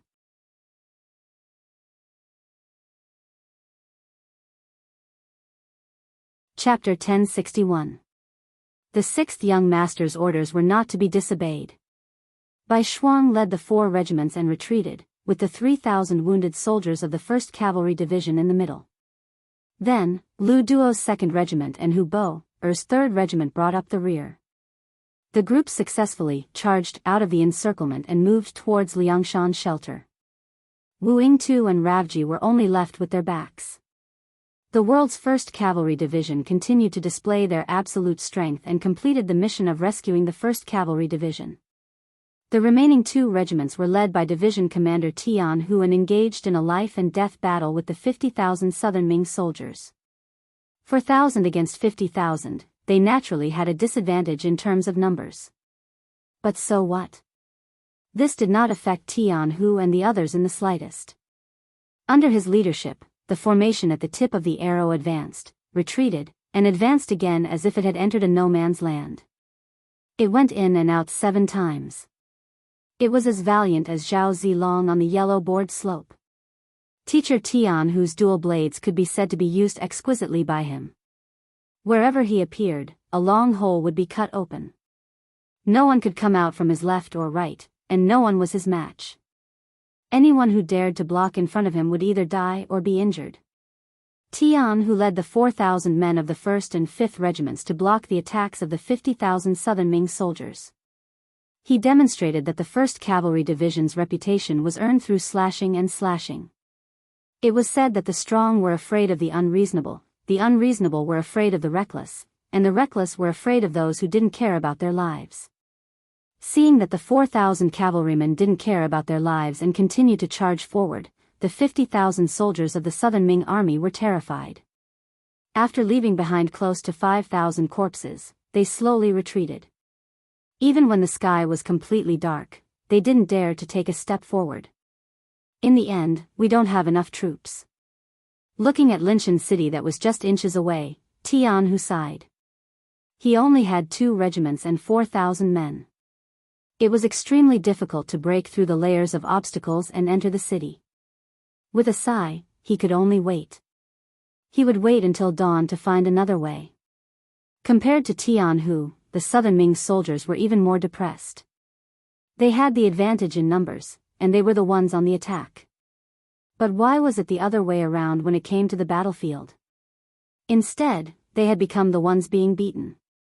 If it wasn't for the fact that they had too many soldiers and the number of 5-star army's cavalry was too small, perhaps a single attack would have destroyed their fighting spirit and caused them to be completely defeated. A few young Southern Ming generals gathered together and offered suggestions. However, even after daybreak, they still couldn't find a better solution. At this time, the scouts at the front reported that the 5-star army's reinforcements had appeared. They did not know how many soldiers there were, but there were both cavalry and infantry. They could not think of a better idea, and now that they heard that reinforcements were coming, the few generals immediately came to an agreement to retreat back to Linshan City. They would then report this matter to King Guangdong and listen to his orders for what to do next. The Southern Ming army suddenly retreated back to the city at dawn. Following which, Yang Chendong, Shifeng, 1,000 black cavalry and the 7th army rushed over and met up with Tianhu. "Are you okay?" "6th young master, we are fine. In the battle yesterday afternoon, we killed close to 5,000 men. 3 brothers died and 78 were injured." As soon as he saw Yang Chendong, Tianhu immediately became a lot more spirited. Especially when he saw that Lu Qi, who came with him, was wearing a black weapon, he began to chuckle. Not bad. Listening to the battlefield report, Yang Chendong nodded in satisfaction. The world's number 1 cavalry division was indeed the number 1 division. Even with 4,000 against 50,000, they were able to make the enemy not dare to move recklessly. Just based on this momentum alone, they were invincible. Of course, Yang Chendong also saw the light in Tianhu's eyes. He smiled and patted his shoulder. "Give the 7th army an hour to rest and then prepare to attack." "Okay." Hearing that the 6th young master was going to attack Linshan City, Tianhu laughed out loud. With the 7th army leading the way, it was time for the cavalry division to show off their heroism. An hour passed in the blink of an eye. Following which, the various troops started to prepare for the attack. The 2 100mm mortars that came with the army were pushed to the front lines.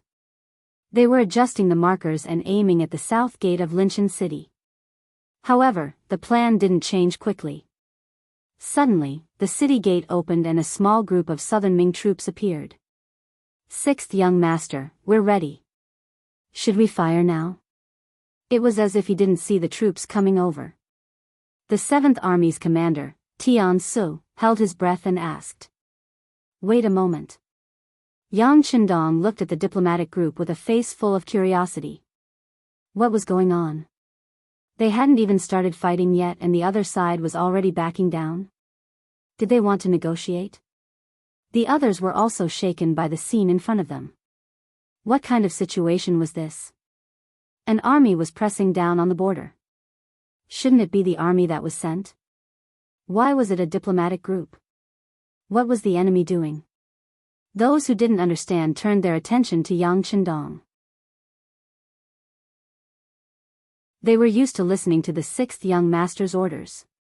Especially when they didn't understand something, they had to listen to the sixth young master. This was because countless facts had proven that this person wouldn't make a wrong decision.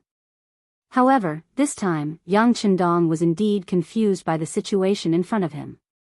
However, he didn't show any surprise or hesitation on the surface. Instead, he seemed to be sizing up the troops coming out of the city. In reality, he was observing and trying to figure out the other party's intentions. Without any orders, the cannons didn't fire and the troops smoothly arrived at the front lines. When the two sides were less than 300 meters apart, they stopped. Then, a middle-aged man wearing a long robe walked out of the diplomatic group. The moment he appeared, Beta Persei's eyes widened. "Young master, we seem to have seen this person before." Nonsense, of course they had seen him before. The person who came was Qin Tian, the most eloquent person in the little South Ming dynasty. Yang Qindong had met him once before. That was when they were dealing with the heavenly resident stockades Miao Jinlong, and he played the role of a lobbyist. However, he didn't expect to appear again. Could it be that they were really here for peace talks? Yang Qindong couldn't understand. The current situation was clearly in the little South Ming dynasty's favor. Moreover, the fate of the surrounded 1st Cavalry Division was still unknown. Even if they wanted peace talks, he should be the one to suggest it. The other party had actually appeared. What was the meaning of this? Qin Tian didn't let Yang Qindong wait for long. Soon, he led a group of people to Yang Qindong, who was in the middle of the battle formation. Then, he cupped his fists and bowed. In a very familiar manner, he said, "Bugnam of Gojosian, it's been a few years since we last met in Gaozhou. You're still as elegant as ever."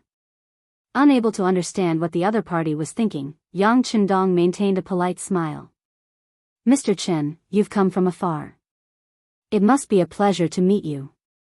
Come, please." He didn't show any doubt, as if he knew that Yang Qindong would come. Qin Tian's evaluation of Yang Qindong increased a little. He didn't show his emotions on his face. Under Yang Qindong's invitation, Qin Tian came to the main tent. Both parties sat down in the guest and host seats. Then, Beta Persei served the dishes and stood behind Yang Qindong. He glared fiercely at Qin Tian, as if he would draw his sword and kill him if Qin Tian dared to make any rash moves. Usually, people who were eloquent and good at talking were not timid. Otherwise, if they were so scared that they couldn't speak when they saw their opponent, it would be a big mistake. For this reason, no matter how Beta Persei looked at him, Qin Tian remained calm and composed. He slowly tasted his tea and didn't forget to nod gently, as if he was praising the taste of the tea. Yang Qindong also slowly tasted his tea. He was not in a hurry to ask the other party's purpose for coming. He believed that since Qin Tian had come, he would definitely have something to say. Yang Qindong just waited silently. Sure enough, after a quarter of an hour, Qin Tian, who had drunk 2 cups of tea in a row, put down his teacup and looked at Yang Qindong. He seemed to be interested and asked, "Bugnam of Gojosian, what do you think of the current situation?" Was he showing off or testing him? Yang Qindong knew that King Guangtong's sudden choice to target the 1st Cavalry Division was indeed beyond everyone's expectations. It also broke the pre-war plan he had set before the war, so he had no choice but to take action personally. "What, after taking a small advantage, you want to show off in front of me?" Although he felt a bit ashamed, Yang Qindong said without changing his expression, "Very good. Don't you see that the 5-star army has already surrounded Linshan City? If this king wants to, we should be able to break through the city quickly and kill our way to Nanning Prefecture." "Oh right, I heard that Zhu Huihua is there." "Huh, just right, I can find him to drink some tea." It's a beautiful thing for 2 kings to meet. It seemed like he was talking about an extremely ordinary matter, but when Qin Tian heard these words, his expression couldn't help but turn ugly. First, the current situation was between Linshan City and Little Southern Ming Army. Whether it was in terms of territory or military strength, the 5-star army was at a disadvantage. It wasn't like what he said about breaking through the city. Second, regarding Yang Qindong's identity as Bugnam of Gojosian, it was only a reward from the imperial court. Until now, neither Little Southern Ming Army nor Little Southern Ming Army had publicly acknowledged it. Thus, the so-called meeting between two kings was naturally impossible. Chen Tian chuckled as he thought about how thick-skinned and black-hearted Yang Qindong was. He didn't refute Yang Qindong directly because he wanted to wait for Yang Qindong to ask him why he was laughing. Then, he would remind Yang Qindong that this would play an important role in the upcoming negotiations. However, some things didn't necessarily develop according to plan. Just like now, there was an extra person outside the door. It was the telegrapher, Wang Shan. When he sent the 2 telegrams to Beta Persei and arrived in Yang Qindong's hands, he only took a cursory glance and raised his eyebrows. After a moment of silence, he whispered something in Beta Persei's ear. Then, Beta Persei nodded and left. Only Yang Qindong and Chen Tian were left in the main tent. At this moment, Yang Qindong didn't speak, nor did he ask him what he was laughing about.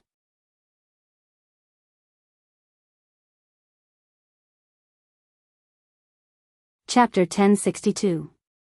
Chen Tian did not go according to plan. He was still thinking of how to change the topic so that Yang Qindong could see the situation clearly and listen to his analysis of the pros and cons. Only then would he be able to come up with a suggestion. Just as he was thinking of how to say it without losing his status and making Yang Qindong grateful, the sound of cannons suddenly rang out outside the tent. It shocked Chen Tian, who was not prepared at all, so much so that he threw the teacup in his hand to the ground. Chen Tian was indeed a courageous person to dare to appear in the 5-star army's camp at this moment. However, this did not prove that he was not afraid of death. Especially when the cannons suddenly rang out, it was completely out of his expectations. This kind of shock made him reveal his cowardly nature. Yang Qindong saw Chen Tian's actions but did not make any comments because he knew that this was just the beginning. After throwing the teacup in a panic, Chen Tian knew that he had lost his composure and made a fool of himself. However, he did not care so much at this moment. Instead, he sat up straight and anxiously asked, "Bugnam of Gojosian, what's with the cannons?" "Oh, nothing's wrong. They are only bombarding Linshan City." "Right, didn't this king just say that we have already surrounded the city?" "We've already surrounded this place. Attacking the city is just a matter of time." Yang Qindong had a smile on his face, as if he was talking about a trivial matter. But in Chen Tian's eyes, that was not the case at all. He was already here as a negotiator, so why did the 5-star army still want to attack? What position did they want to place him in? Also, Linshan City was one of the bargaining chips in the upcoming negotiations. If it was attacked now, wouldn't that mean that there was one less condition? As a negotiator, he definitely could not let such a thing happen. "Bugnam of Gojosian, as a negotiator of the Southern Ming Empire, I request you to immediately stop attacking Linshan City." "Southern Ming Empire? I'm afraid you can't represent it. At most, you can only represent your master, Little Southern Ming."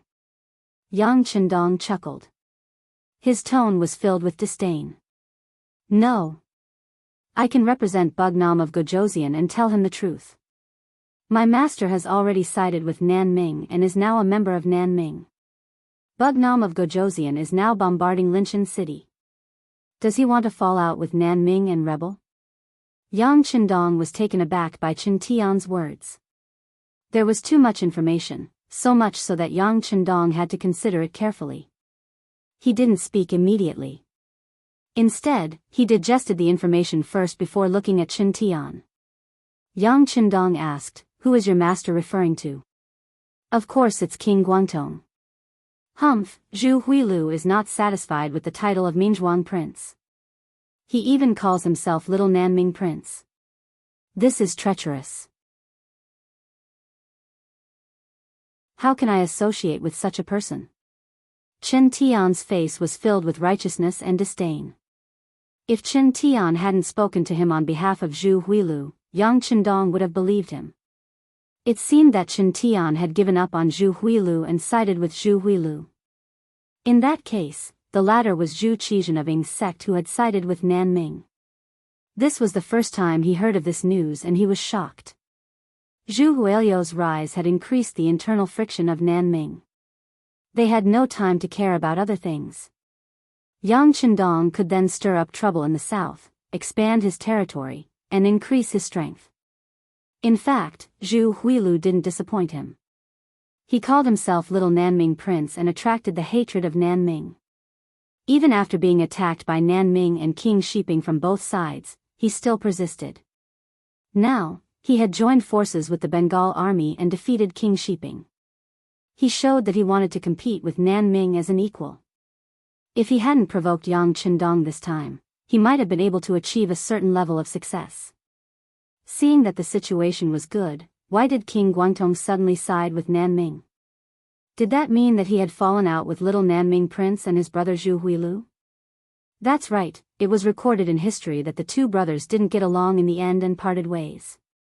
But in this case, Zhu Qizhenabing's sect really had the strength to rule the entire Nanming. In addition to strengthening himself, he would naturally pose a certain threat to the five-star army. In a very short time, Yang Chendong thought of a lot.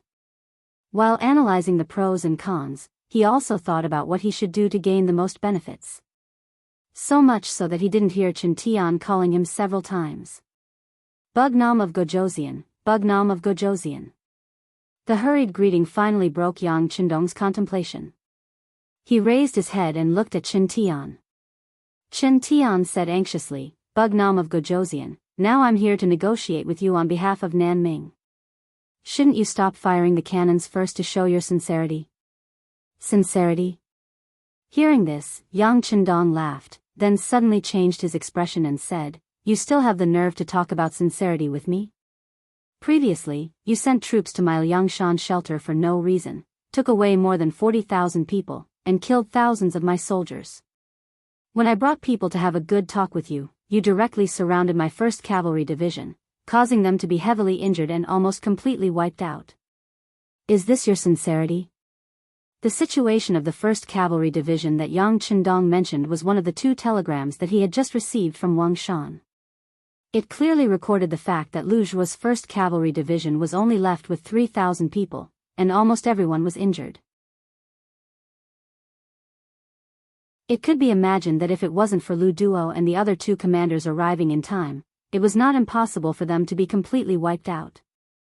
How could he not take revenge for such a huge grudge? The 2nd telegram said that the 100,000 foreign invaders had already taken down the Sishir residence and had either killed or captured the 20,000 Nanming soldiers there. It also said that they were rushing towards Linshan City and would listen to his orders. After receiving this news, Yang Chendong had the confidence to take revenge. With the 100,000 foreign invaders, he was confident that he could fight a few rounds with King Guangtong and determine the victor.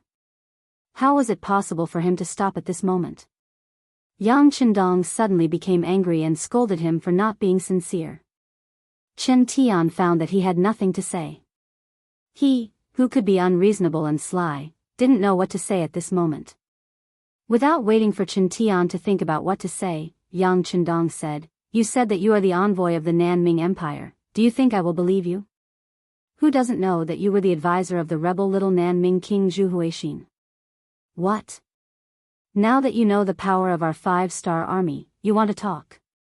Let me tell you, it's too late. Men, bring Mr. Chen away to rest, don't disturb him. Yes. Qiu Vi, Ba Daojiang, Peng Yu, and the others who were waiting outside entered the tent. They didn't give Chen Tian any chance to speak and directly brought him away. The tent quickly quieted down. Beta Persei strode to Yang Chendong's side and lowered his voice as much as possible. Young master, if Zhu Huixin really defected to the Nanming Empire, what should we do? Are we not going to take revenge for the 1st Cavalry Division? Who said we're not going to take revenge? Yang Chendong looked up at Beta Persei and asked. But if we take action against Zhu Huixin now, isn't that the same as declaring war against the Nanming Empire? Young master, have you made preparations? Beta Persei was confused. What preparations? Who said that Zhu Huixin defected to the Nanming Empire? Do you have any concrete evidence? Yang Chendong asked. Ah. In that case, this matter is fake and Chen Tian is spouting nonsense. Beta Persei seemed to have realized something and answered. It doesn't look like it. Unexpectedly, Yang Chendong shook his head at this moment. Although a person like Chen Tian was extremely eloquent, he wouldn't dare to make such a big lie. After all, this matter was of great importance and the consequences were not something he could bear. Therefore, it was very likely that this matter was true, but it hadn't been announced yet. Since it hadn't been announced, this was Yang Chendong's opportunity. As if thinking of something, Yang Chendong called Beta Persei and whispered, "Send a telegram to Yang San and Yang Lu to confirm the authenticity of this matter. Also, inform Yao Yingjun to immediately spread the news that Zhu Huixin has defected to the Nanming Empire." What Yang Chendong wanted was to make use of the time difference and the fact that the telegram could be spread without any hindrance. He wanted Zhu Huixin to be prepared and guard against his brother so that he wouldn't be harmed. As long as this person didn't die, little Nanming's power wouldn't be disintegrated and could still play a role in restraining Nanming. He could use this time to solve more problems in Southeast Asia. Beta Persei nodded and went to arrange for Wang Shan to send the report. Yang Chendong didn't stay in the tent. Instead, he went out of the tent and came to the side of the cannons. He shouted, "Boom, aim at the city gate and blast it with all your might. Division Commander Tian Hu, Division Commander Tian Su, get ready to attack the city. This time, we must take down Linshan City." Before, Yang Chendong only wanted to pressure the other party and tell them that he wasn't someone to be trifled with. Now, he really wanted to take down Linshan City. On one hand, he wanted to take revenge for the 1st Cavalry Division. On the other hand, he wanted to make use of the time difference to gain more benefits. After the 6th young master gave the order, the cannoneers didn't hold back and fired one after another. Very quickly, Linshan City's walls were filled with holes and the thick city gate was completely destroyed. Using this opportunity, Division Commander Tian Hu, who had been waiting by the side, unsheathed his blades and led 2 regiments of the 1st Cavalry Division into the city. Behind them were thousands of soldiers from the 7th Army. When Chen Tian walked out of Linshan City, he promised his subordinates that he would definitely make the 5-star army stop attacking the city so that they wouldn't have to worry. Because of this, the soldiers guarding the city let down their guard. Even when the cannon sounded, although some people were shocked, some people still said that it was just the 5-star army trying to scare people and that there was no need to be afraid.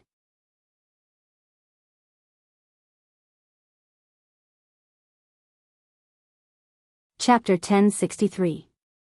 But now, even the city gates had been blasted open by the cannons and the cavalry had entered the city.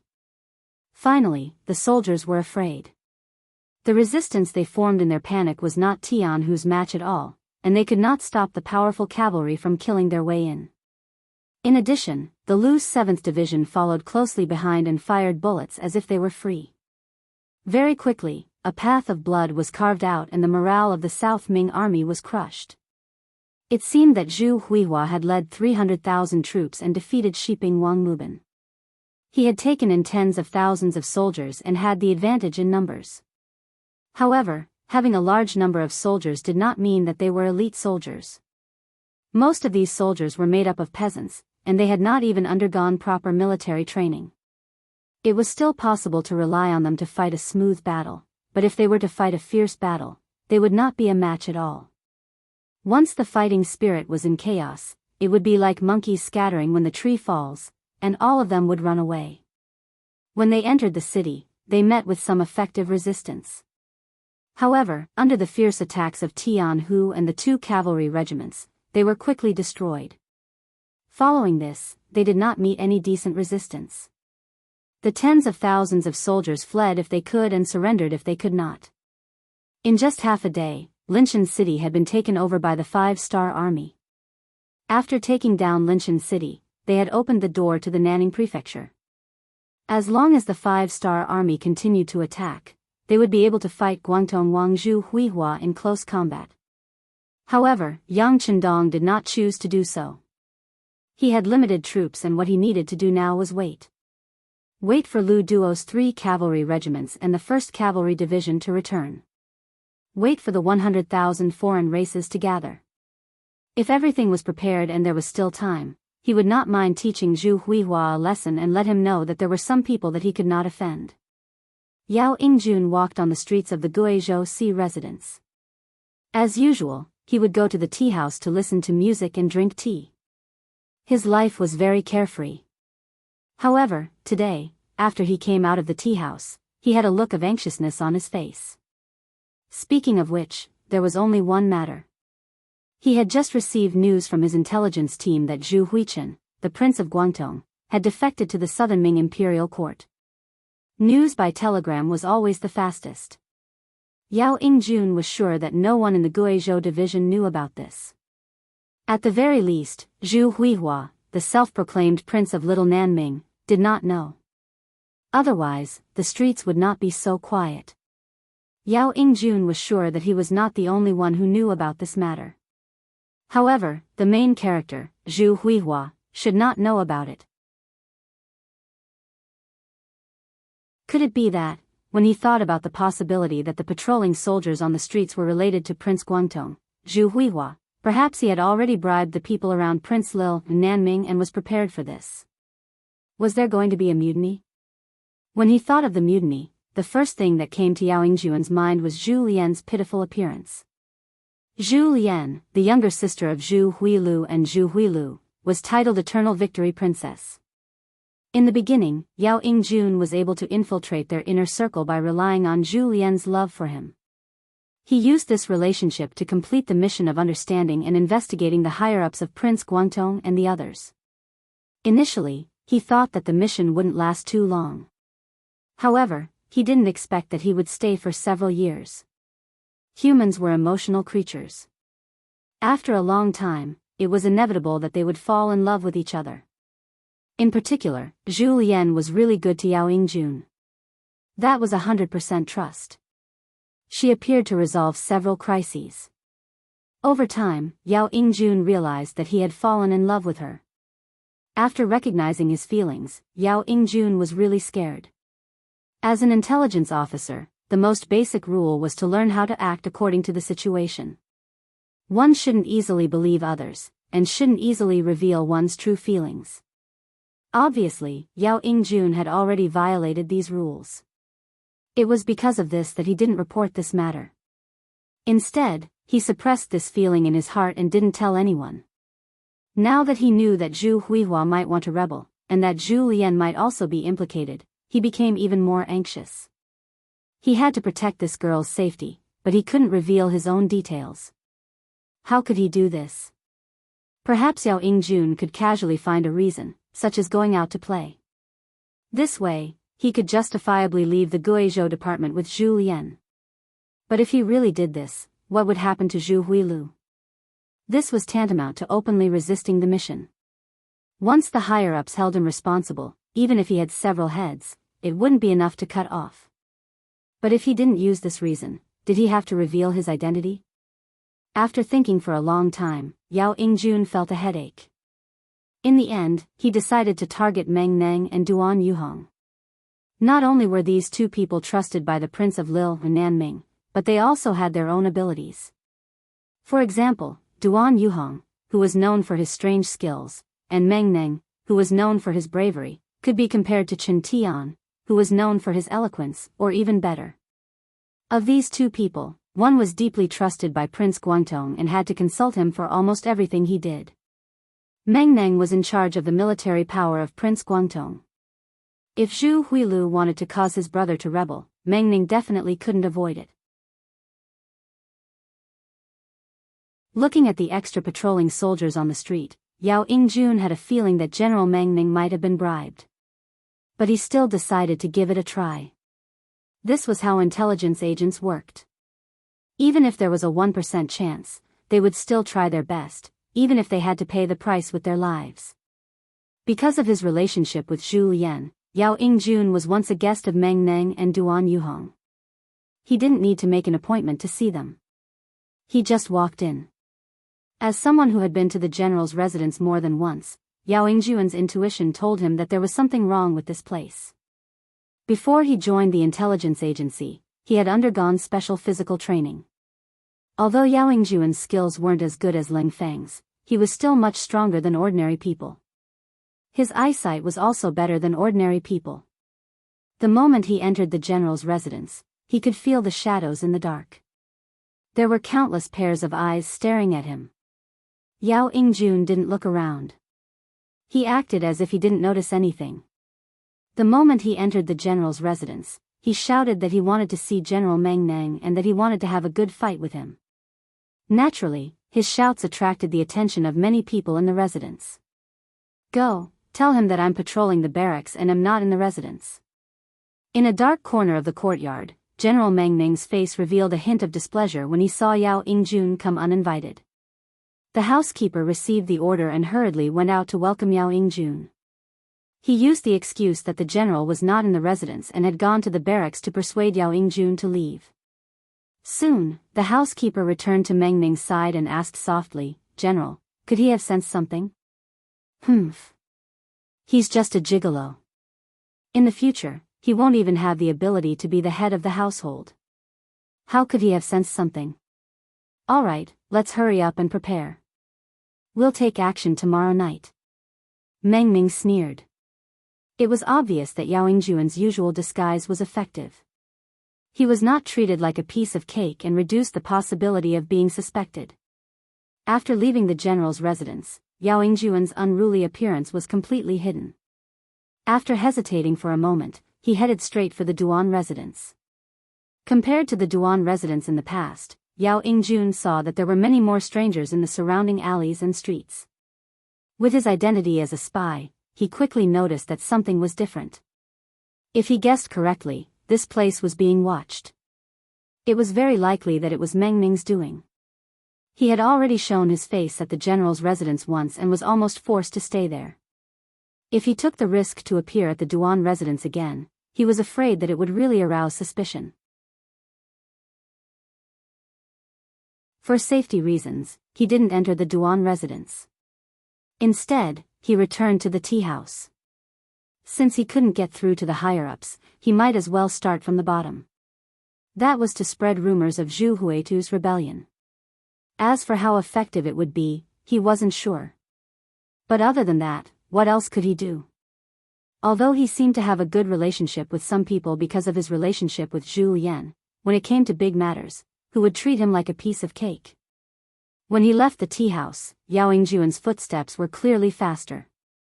He didn't know what Meng Ning would do in the face of the rumors that would spread throughout the city. He didn't want to gamble, so the best thing to do was to bring Zhu Lian to a safe place to hide. 2 hours after Yao Yingjun left the tea house, the streets of Guizhou province began to spread rumors that Zhu Huitu, the prince of Guangdong, had sided with the southern Ming dynasty and was about to rebel. With the intelligence department's spies, the news quickly spread through the streets and alleys.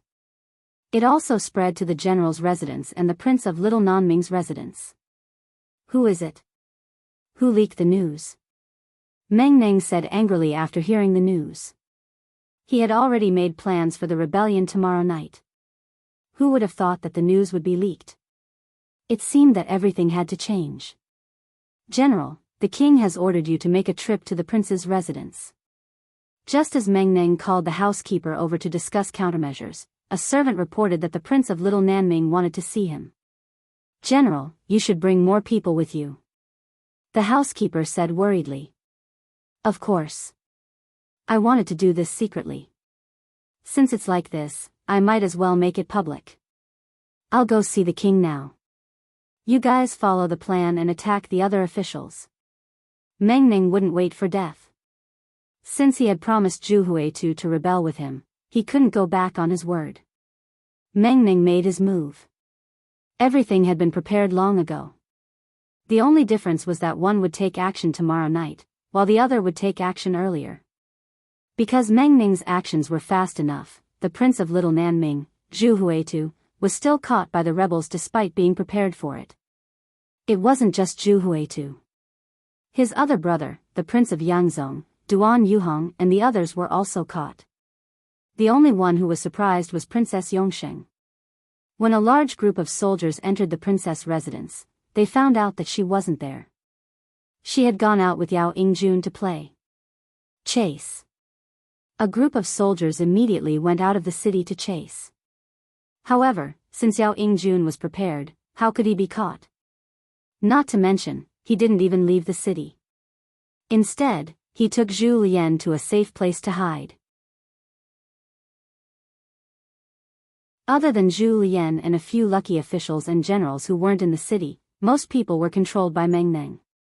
At this point, it was announced that they had changed positions and returned to the southern Ming court.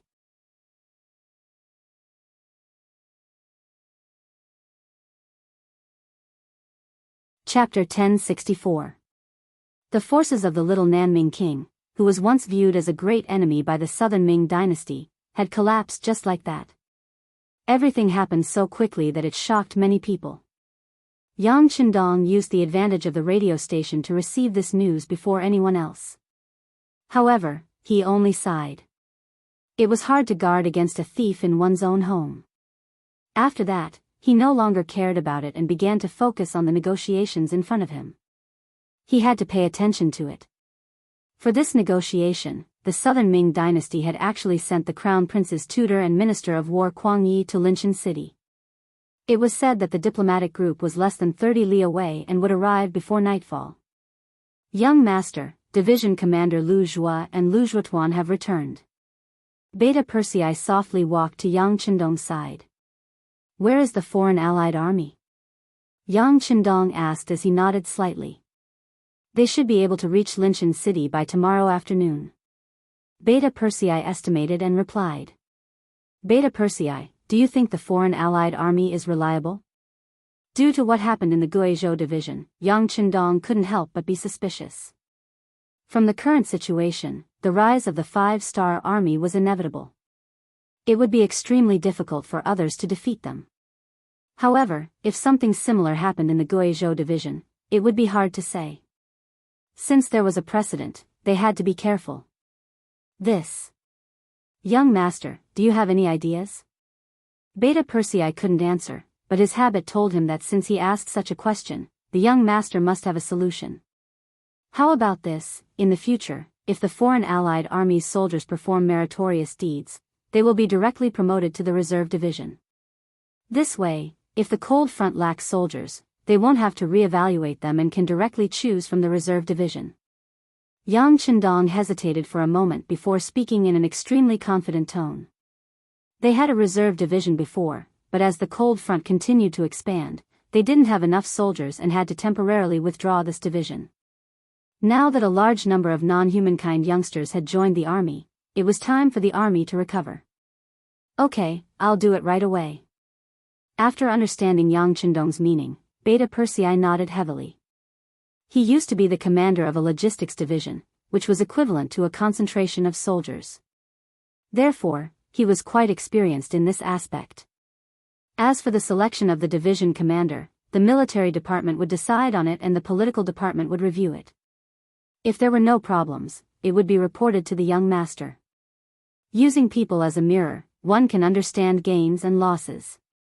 Using history as a mirror, one can understand the rise and fall of a nation. Since Yang Qindong knew where the others lost, he naturally wouldn't allow the same problem to happen to himself. That night, the north gate of Linshan City opened. Beta Persei, Tianhu, Tiansu, and the others welcomed the Southern Ming special envoy into the city. In the back hall of the Yamen, Yang Qindong ordered people to prepare good wine and dishes for Kuang Yi. Speaking of Kuang Yi, Yang Qindong wasn't unfamiliar with him. Especially when they first met, this person's reputation and influence were above his. Only a few years had passed, and now the status of the two of them had undergone earth-shattering changes.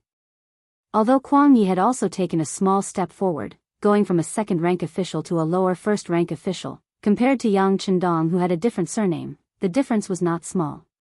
When they first met, Kuang Yi had no choice but to bow and say, "Special Envoy Kuang Yi greets Bugnam of Gojosian." Minister Kuang, there's no need for such formalities between us. Come, have a seat. Yang Qindong chuckled. Yang Qindong's enthusiasm was the true reason why Zhu Qizhen had sent Kuang Yi. He wanted to use this friendship to play the emotional card. After the two sides sat down, Yang Chendong asked about Guaning while urging them to drink. Back then, Guaning was only a 5th-rank official. However, it was said that he had become a great general of the Southern Ming Empire and was promoted to a 2nd-rank general. Moreover, he was trusted by Zhu Qizhen. Kuang Yi naturally didn't hide anything from him. Not only did he talk about Guan Ying's current situation, he also said that Guaning missed Bugnam of Gojoseon a lot. If he wasn't on official business, he would have also come to visit. The atmosphere at the beginning of the banquet was good. The two sides only talked about old times and didn't talk about official matters. However, after 3 rounds of wine, the banquet ended and tea was served. The two people's expressions couldn't help but become more serious.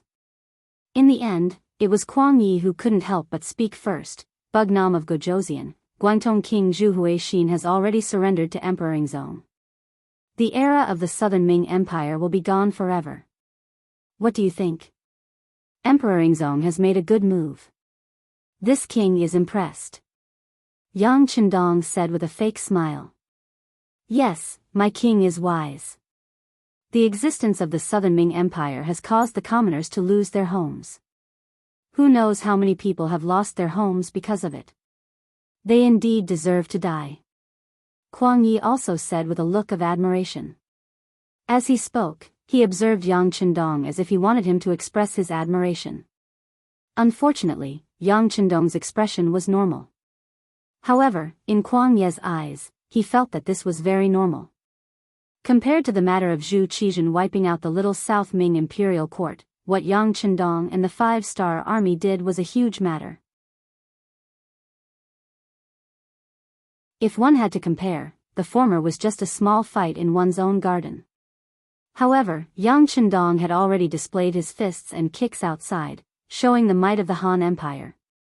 However, the 5-star army's strength was a bit too strong. They were so strong that their achievements had already shocked the emperor. Some people even said in private that if the 5-star army turned around one day, neither Bai Ming nor the Southern Ming Empire would be able to stop them. Unless the Great Ming Empire was reunited, they would be able to suppress the 5-star army. Of course, some people thought that they were smart. If one didn't understand the 5-star army, they wouldn't know how strong they were. If one hadn't truly fought with them, they wouldn't know how terrifying their battle strength was. It was a pity that some people could only see the small piece of land in front of them, but they always emphasized how high their vision was. It was laughable just thinking about it. Kuang Yi naturally wasn't a short-sighted person. He had already seen how powerful Yang Chendong was a few years ago. However, he didn't think that this person would develop so quickly. He had already taken over almost half of the Great Ming Empire's territory outside of the Great Ming Empire. It was also because of this that he strongly advocated for quickly destroying the Southern Ming Empire and unifying the Southern Ming Empire first. Then, he would see if there was an opportunity to swallow Bai Ming. Only then would the Great Ming Empire be united and be able to work together to resist a powerful enemy. Of course, Kuang Yi wouldn't say these thoughts to Yang Chendong. At this time, he only said that the emperor was wise and wanted to unify the Southern Ming Empire first. In fact, there were some things that Yang Chendong could guess even if Kuang Yi didn't say it. Seeing Kuang Yi first flatter the emperor's brilliance and then bemoan the state of the universe and pity the fate of mankind as he spoke of the suffering of the common people, he chuckled and said, "So it seems that the emperor and Minister Kuang place great importance on the quality of life of the common people. Then, I wonder how the lives of the common people in the Southern Ming dynasty have changed compared to before?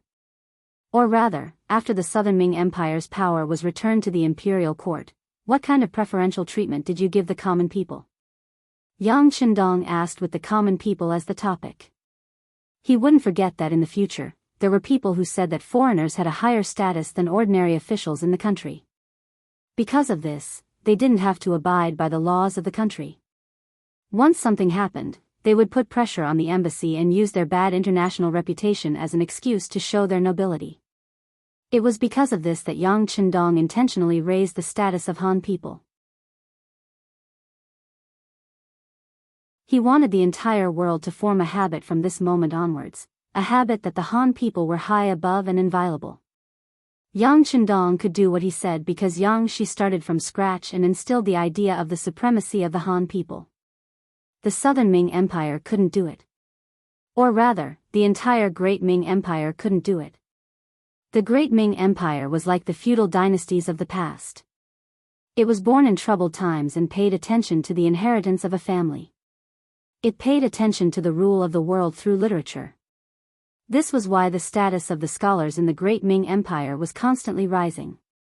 Thinking about it carefully, why were the scholars and officials so high in status? Wasn't it because they stepped on others to get to where they were? For example, the merchants, soldiers, and most importantly, the common people under their feet. For a country full of Han people, it wasn't realistic to talk about raising the status of the common people. It wasn't like Xianxia, who conquered all kinds of places and placed Han people in them to show their high status. As the saying goes, without comparison, there is no hierarchy. Thus, even if the Southern Ming Empire was thinking for the common people, it couldn't be raised like the Han people in Yangxia. Not to mention, the Southern Ming Empire's attitude towards the common people, especially those at the lowest level, had always been indifferent. How could they raise their status and treatment like Yang Chendong said? Kuang Ye's face turned red at Yang Chendong's question. He slowly lowered his head and said, "The common people are the people under the emperor's rule.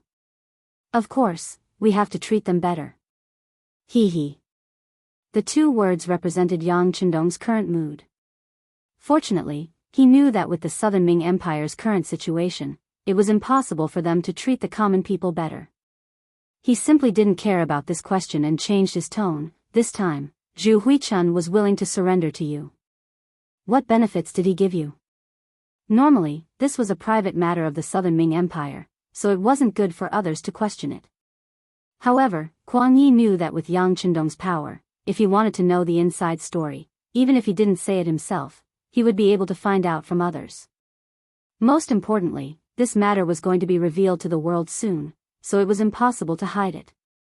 Thus, he directly said, "The emperor made Zhu Huichun the prince of the 3 provinces. He will be in charge of the military of Yunnan, Guangxi, and Guizhou. The prince of the 3 provinces." After Yang Chendong heard this, he nodded and said, "Only in charge of military affairs, not local government, right?"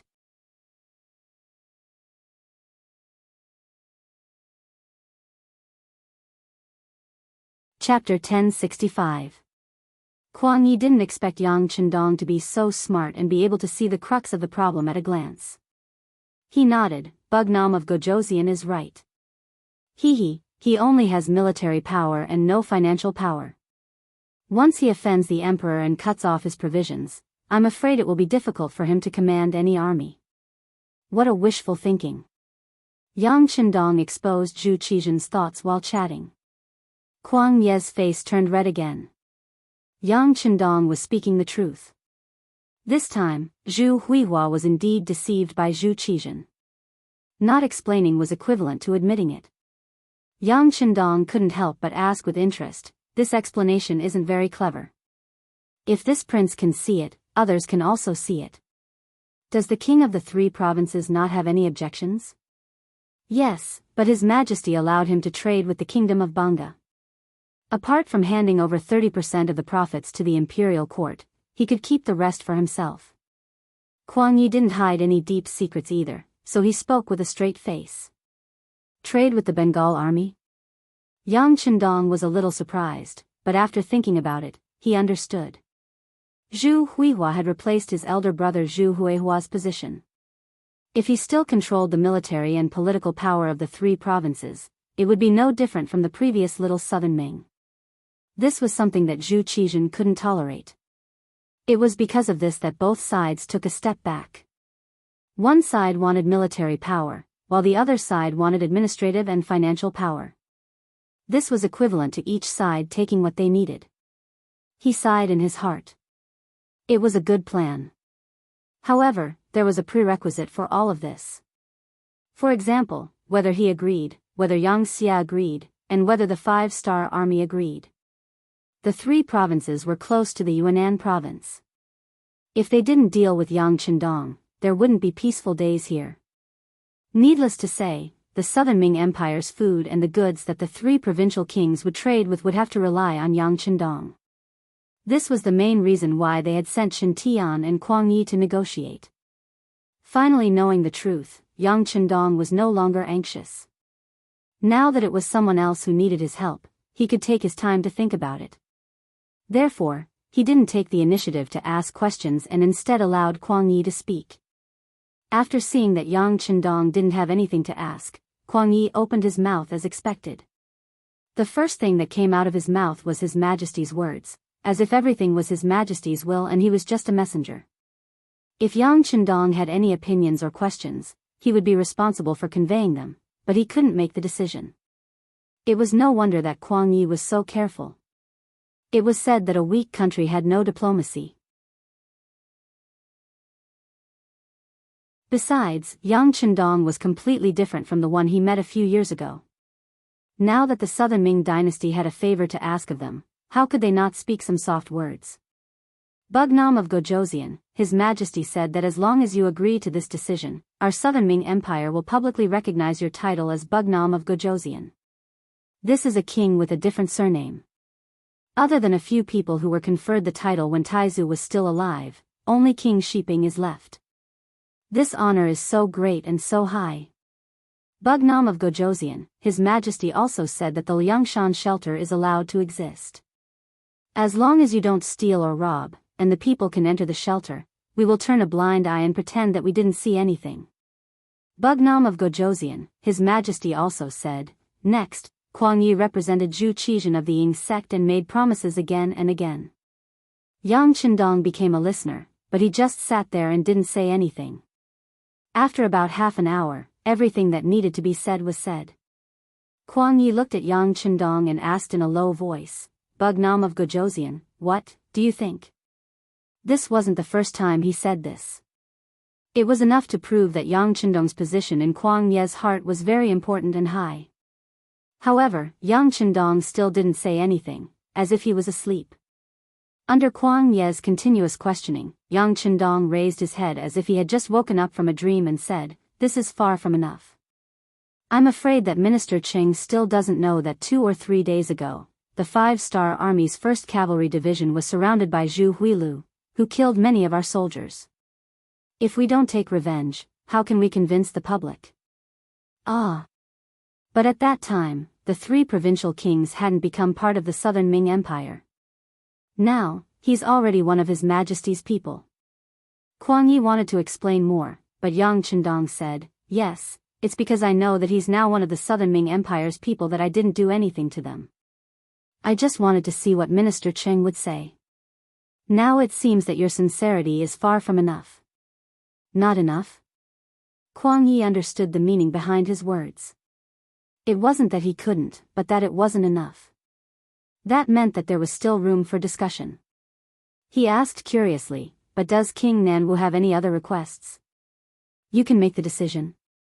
No, I can pass on King Nanwu's request to His Majesty. At the same time, I will do my best to help. Kuang Yi didn't dare to say too much. All right, since Minister Cheng is so sincere, this prince might as well say a few things. Yang Qindong knew that the time was right. It was time for him to speak. He immediately mentioned that he was interested in the Southern Ming Empire's silk, tea leaves, and porcelain. He was interested in some masters and wanted to hire them to work in Crimson City at a high price. At the same time, he wanted to buy a certain percentage of the goods at cost price and then sell them to merchants from other countries under the name of Crimson City. It was said that Suhang's silk was of the best quality. Crimson City also spent some effort to imitate it, but unfortunately, the results weren't very good despite investing a lot of manpower and resources. For this, City Lord Yu Qian had represented the local factories to ask Yang Qindong more than once if they could bring in some talents to Crimson City. For this matter, the intelligence department had also tried, but the skilled workers were all restricted by the local masters. That place wasn't Yang Xie's territory, so it was very difficult to get all these people away without anyone noticing. This was a perfect opportunity to bring in talents while also dealing a blow to the Southern Ming Empire. Once the Southern Ming Empire lost the advantage of silk, porcelain, and tea leaves, Xianxia would have a better chance of winning against the Southern Ming Empire. This matter needs to be reported to His Majesty before he can make a decision. Kuang Yi didn't immediately agree. Instead, he said that he needed to report it first. Yang Chendong could understand that Kuang Yi couldn't make a decision on such a big matter. Thus, he nodded in tacit agreement. Then, he raised a second request, which was to ask for people. This time, Zhu Huiyan attacked the shelter without any reason. Not only did thousands of soldiers die, but 40,000 civilians also ran away. This matter had to be mentioned. Thus, not only did the Southern Ming Empire have to admit it, they also had to compensate the 40,000 people. After hearing this, Kuang Yi frowned and said, "Okay, this old man will also report this matter to His Majesty." He didn't expecting Zong to agree at all, but Yang Chendong still said it. He just wanted to give him a heads up. After all, Zhu Qizhen used to be great Mingxing Zong. Even if he agreed in his heart, he wouldn't say it out loud. After knowing this, Yang Chendong didn't place his hopes on the Southern Ming Empire. Instead, he placed it on Zhu Huiyan. Some things couldn't be handled by a county official. Yang Chendong then found the detained Shen Tian. Different from Kuang Yi, he maintained a serious gaze. He even called a few teachers in front of Kuang Yi and ordered them to prepare for battle. They were to leave Linshan City and head north at any time. Chen Tian didn't hide any of this from him. After the teachers left the hall, he naturally yelled, "King Nanwu, what are you doing? Must you become enemies with our King Guangtong?" "Wrong, if it wasn't for this king becoming enemies with you, it was you who became enemies with us first." Yang Chendong turned around and angrily rebuked Chen Tian. "Yes, we sent troops to attack your shelter first, but we didn't gain anything. Furthermore, even if we did something wrong, we can make up for it. Didn't I come this time to listen to your requests and conditions? What's the meaning of sending troops without talking about anything?" Chen Tian yelled. It could be seen that he was truly anxious this time. It could be seen that not only him, but even his master, King Guangtong, didn't want to become enemies with the 5-star army again. Previously, Zhu Huiyan attacked the 5-star army because he wanted to use this method to show everyone his strength. Now, he had suffered losses against the 5-star army. He had even almost destroyed one of the enemy's cavalry divisions. However, to be able to make the 5-star army suffer losses like this was not something an ordinary person could do. Just from this point alone, Zhu Huiyan's goal had been achieved. He had also successfully received the Southern Ming Empire's amnesty. Since all of his goals had been achieved, there was naturally no need to continue fighting.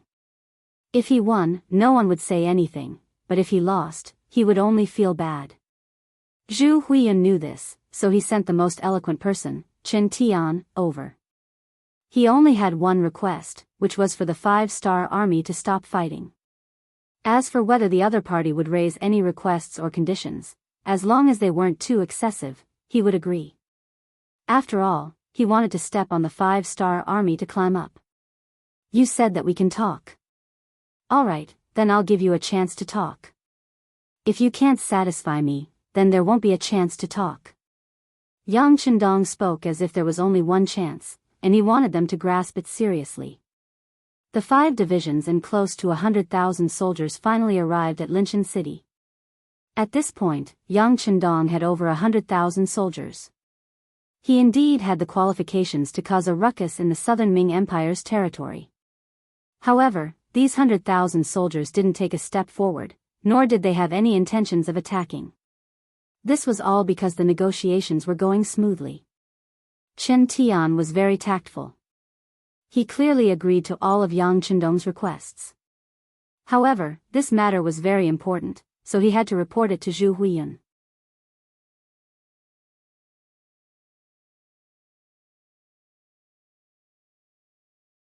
Chapter 1066. Kuang Yi and Chen Tian both stayed in Linshan City.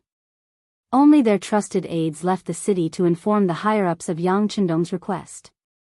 Linshan City regained its usual peace. A few days later, news of the little southern Ming prince and Yangzhong prince being captured in the Guizhou division was spread. At this point, the little southern Ming army was disbanded. Under the leadership of General Meng Neng, their army joined the 3rd Province Prince Zhu Huizhou's army. Meng Neng brought over 300,000 troops. Adding on Zhu Huizhou's original army, even without the 100,000 from the Bangladesh army, he still had 500,000 troops. Young master, this.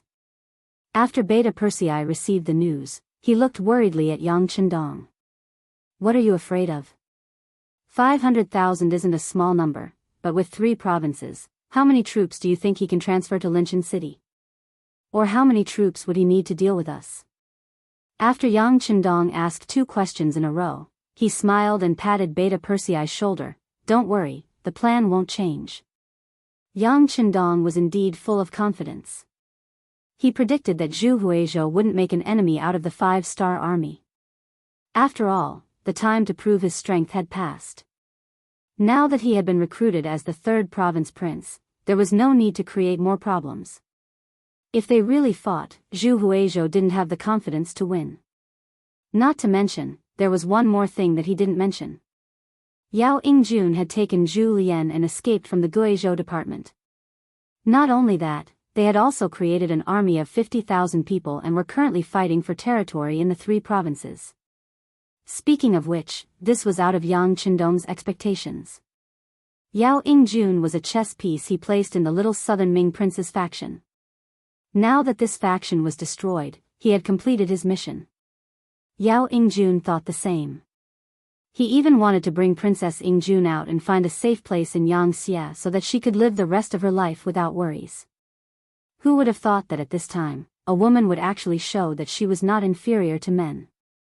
After learning that her 2nd brother had betrayed her and her eldest brother and 3rd brother had been captured, she actually took up the responsibility. Moreover, she really allowed him to persuade some of the small South Ming soldiers outside of the Guizhou division to rebuild the mountain. When this matter was reported to Yang Chendong through the intelligence network, he was also surprised for a while. Thinking about it, this was a good thing. He didn't have to pay a price to make his opponent restless, so why not?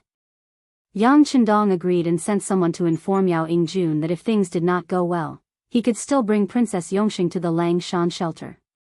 At the same time, he also told him that if he needed financial support, he could ask.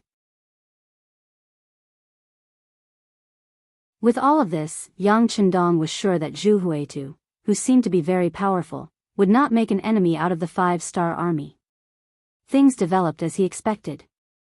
When the people sent by Chen Tian met with the 3 provincial kings and told them about Yang Chendong's request, the 3 provincial kings who tried to assassinate his brother quickly agreed to all of the conditions. Zhu Huizhou agreed to Yang Chendong's request and recognized the legitimacy of the shelter. As long as any Han citizen went there, regardless of their status, they wouldn't pursue the matter.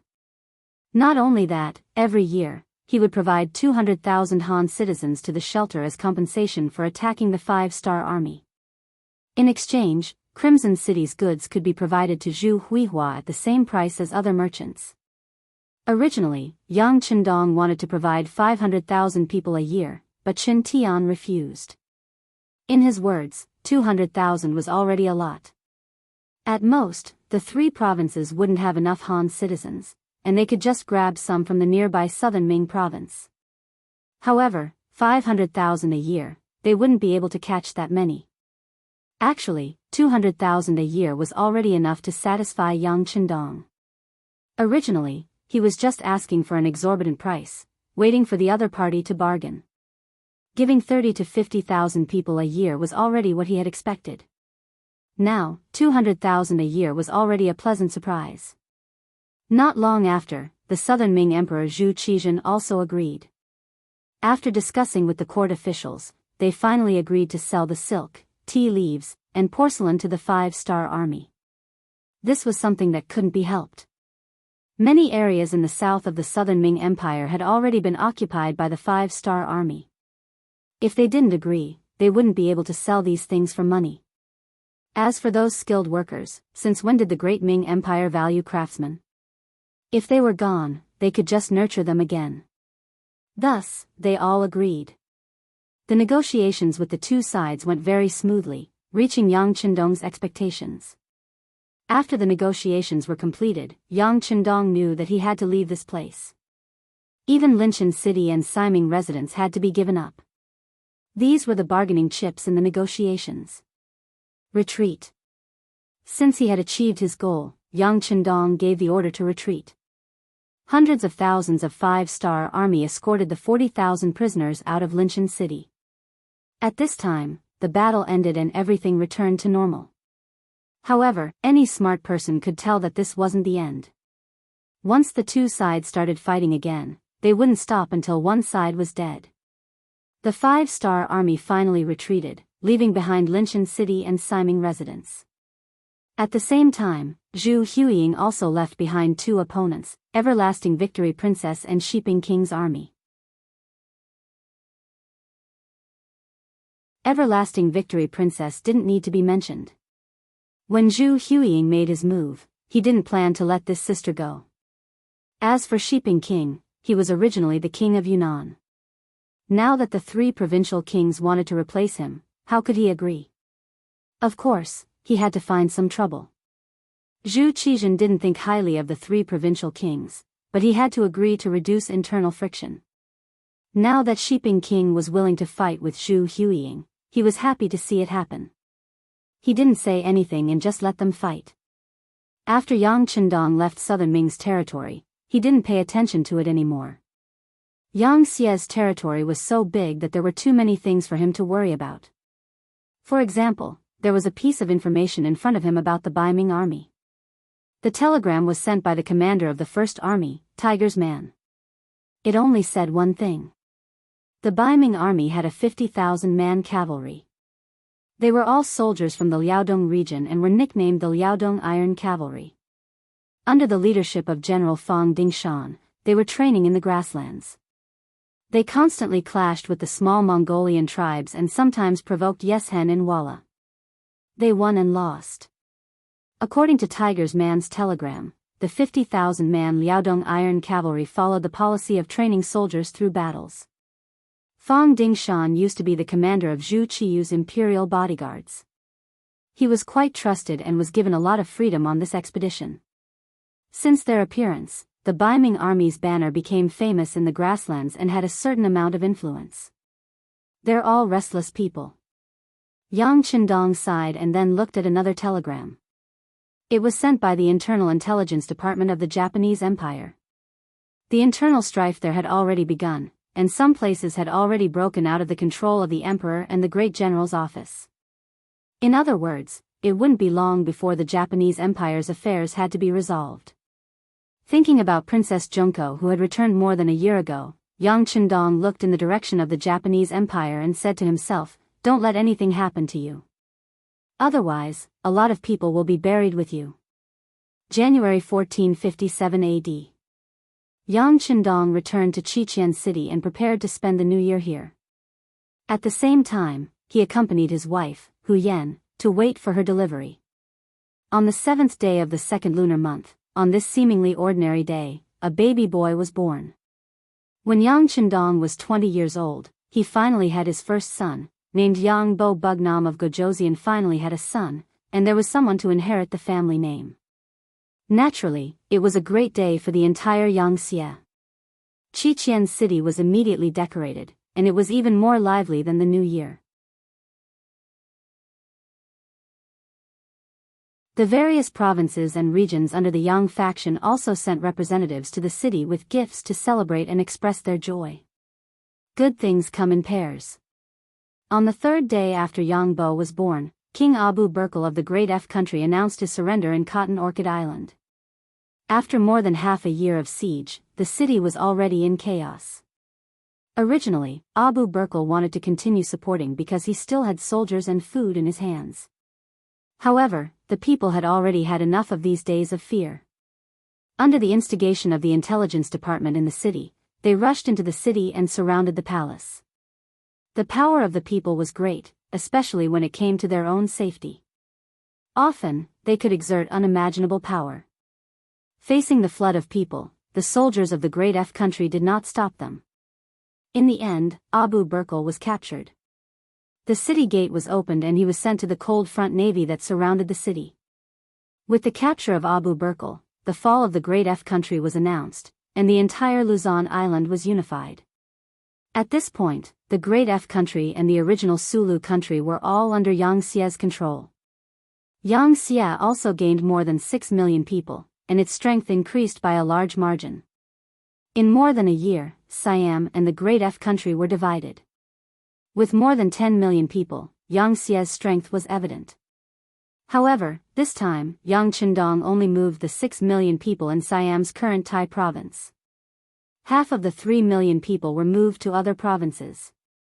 The 6 million people in Luzon Island were not moved. They were reserved for the next move to the Japanese Empire. At that time, 5 million people would be sent to the Japanese Empire. Yes, Yang Qindong had raised his butcher's knife. The next target of his plan was the Japanese Empire. The reason why he said it was a plan was because Yang Qindong could not guarantee that there would not be other accidents. For example, the sudden appearance of the 50,000 Liaodong iron cavalry in Baiming was an accident. According to the report of the new army commander, Tiger's Mane, this iron cavalry was very arrogant on the grassland. Not only did they have the opportunity to clash with the Walla iron cavalry, but they also occasionally encountered caravans that traded with the first city. Although they could not kill and rob, they still had to pay for the passage. You're tuning into the Carefree Valley YouTube channel. Don't forget to subscribe and join us on this journey to catch the most captivating stories.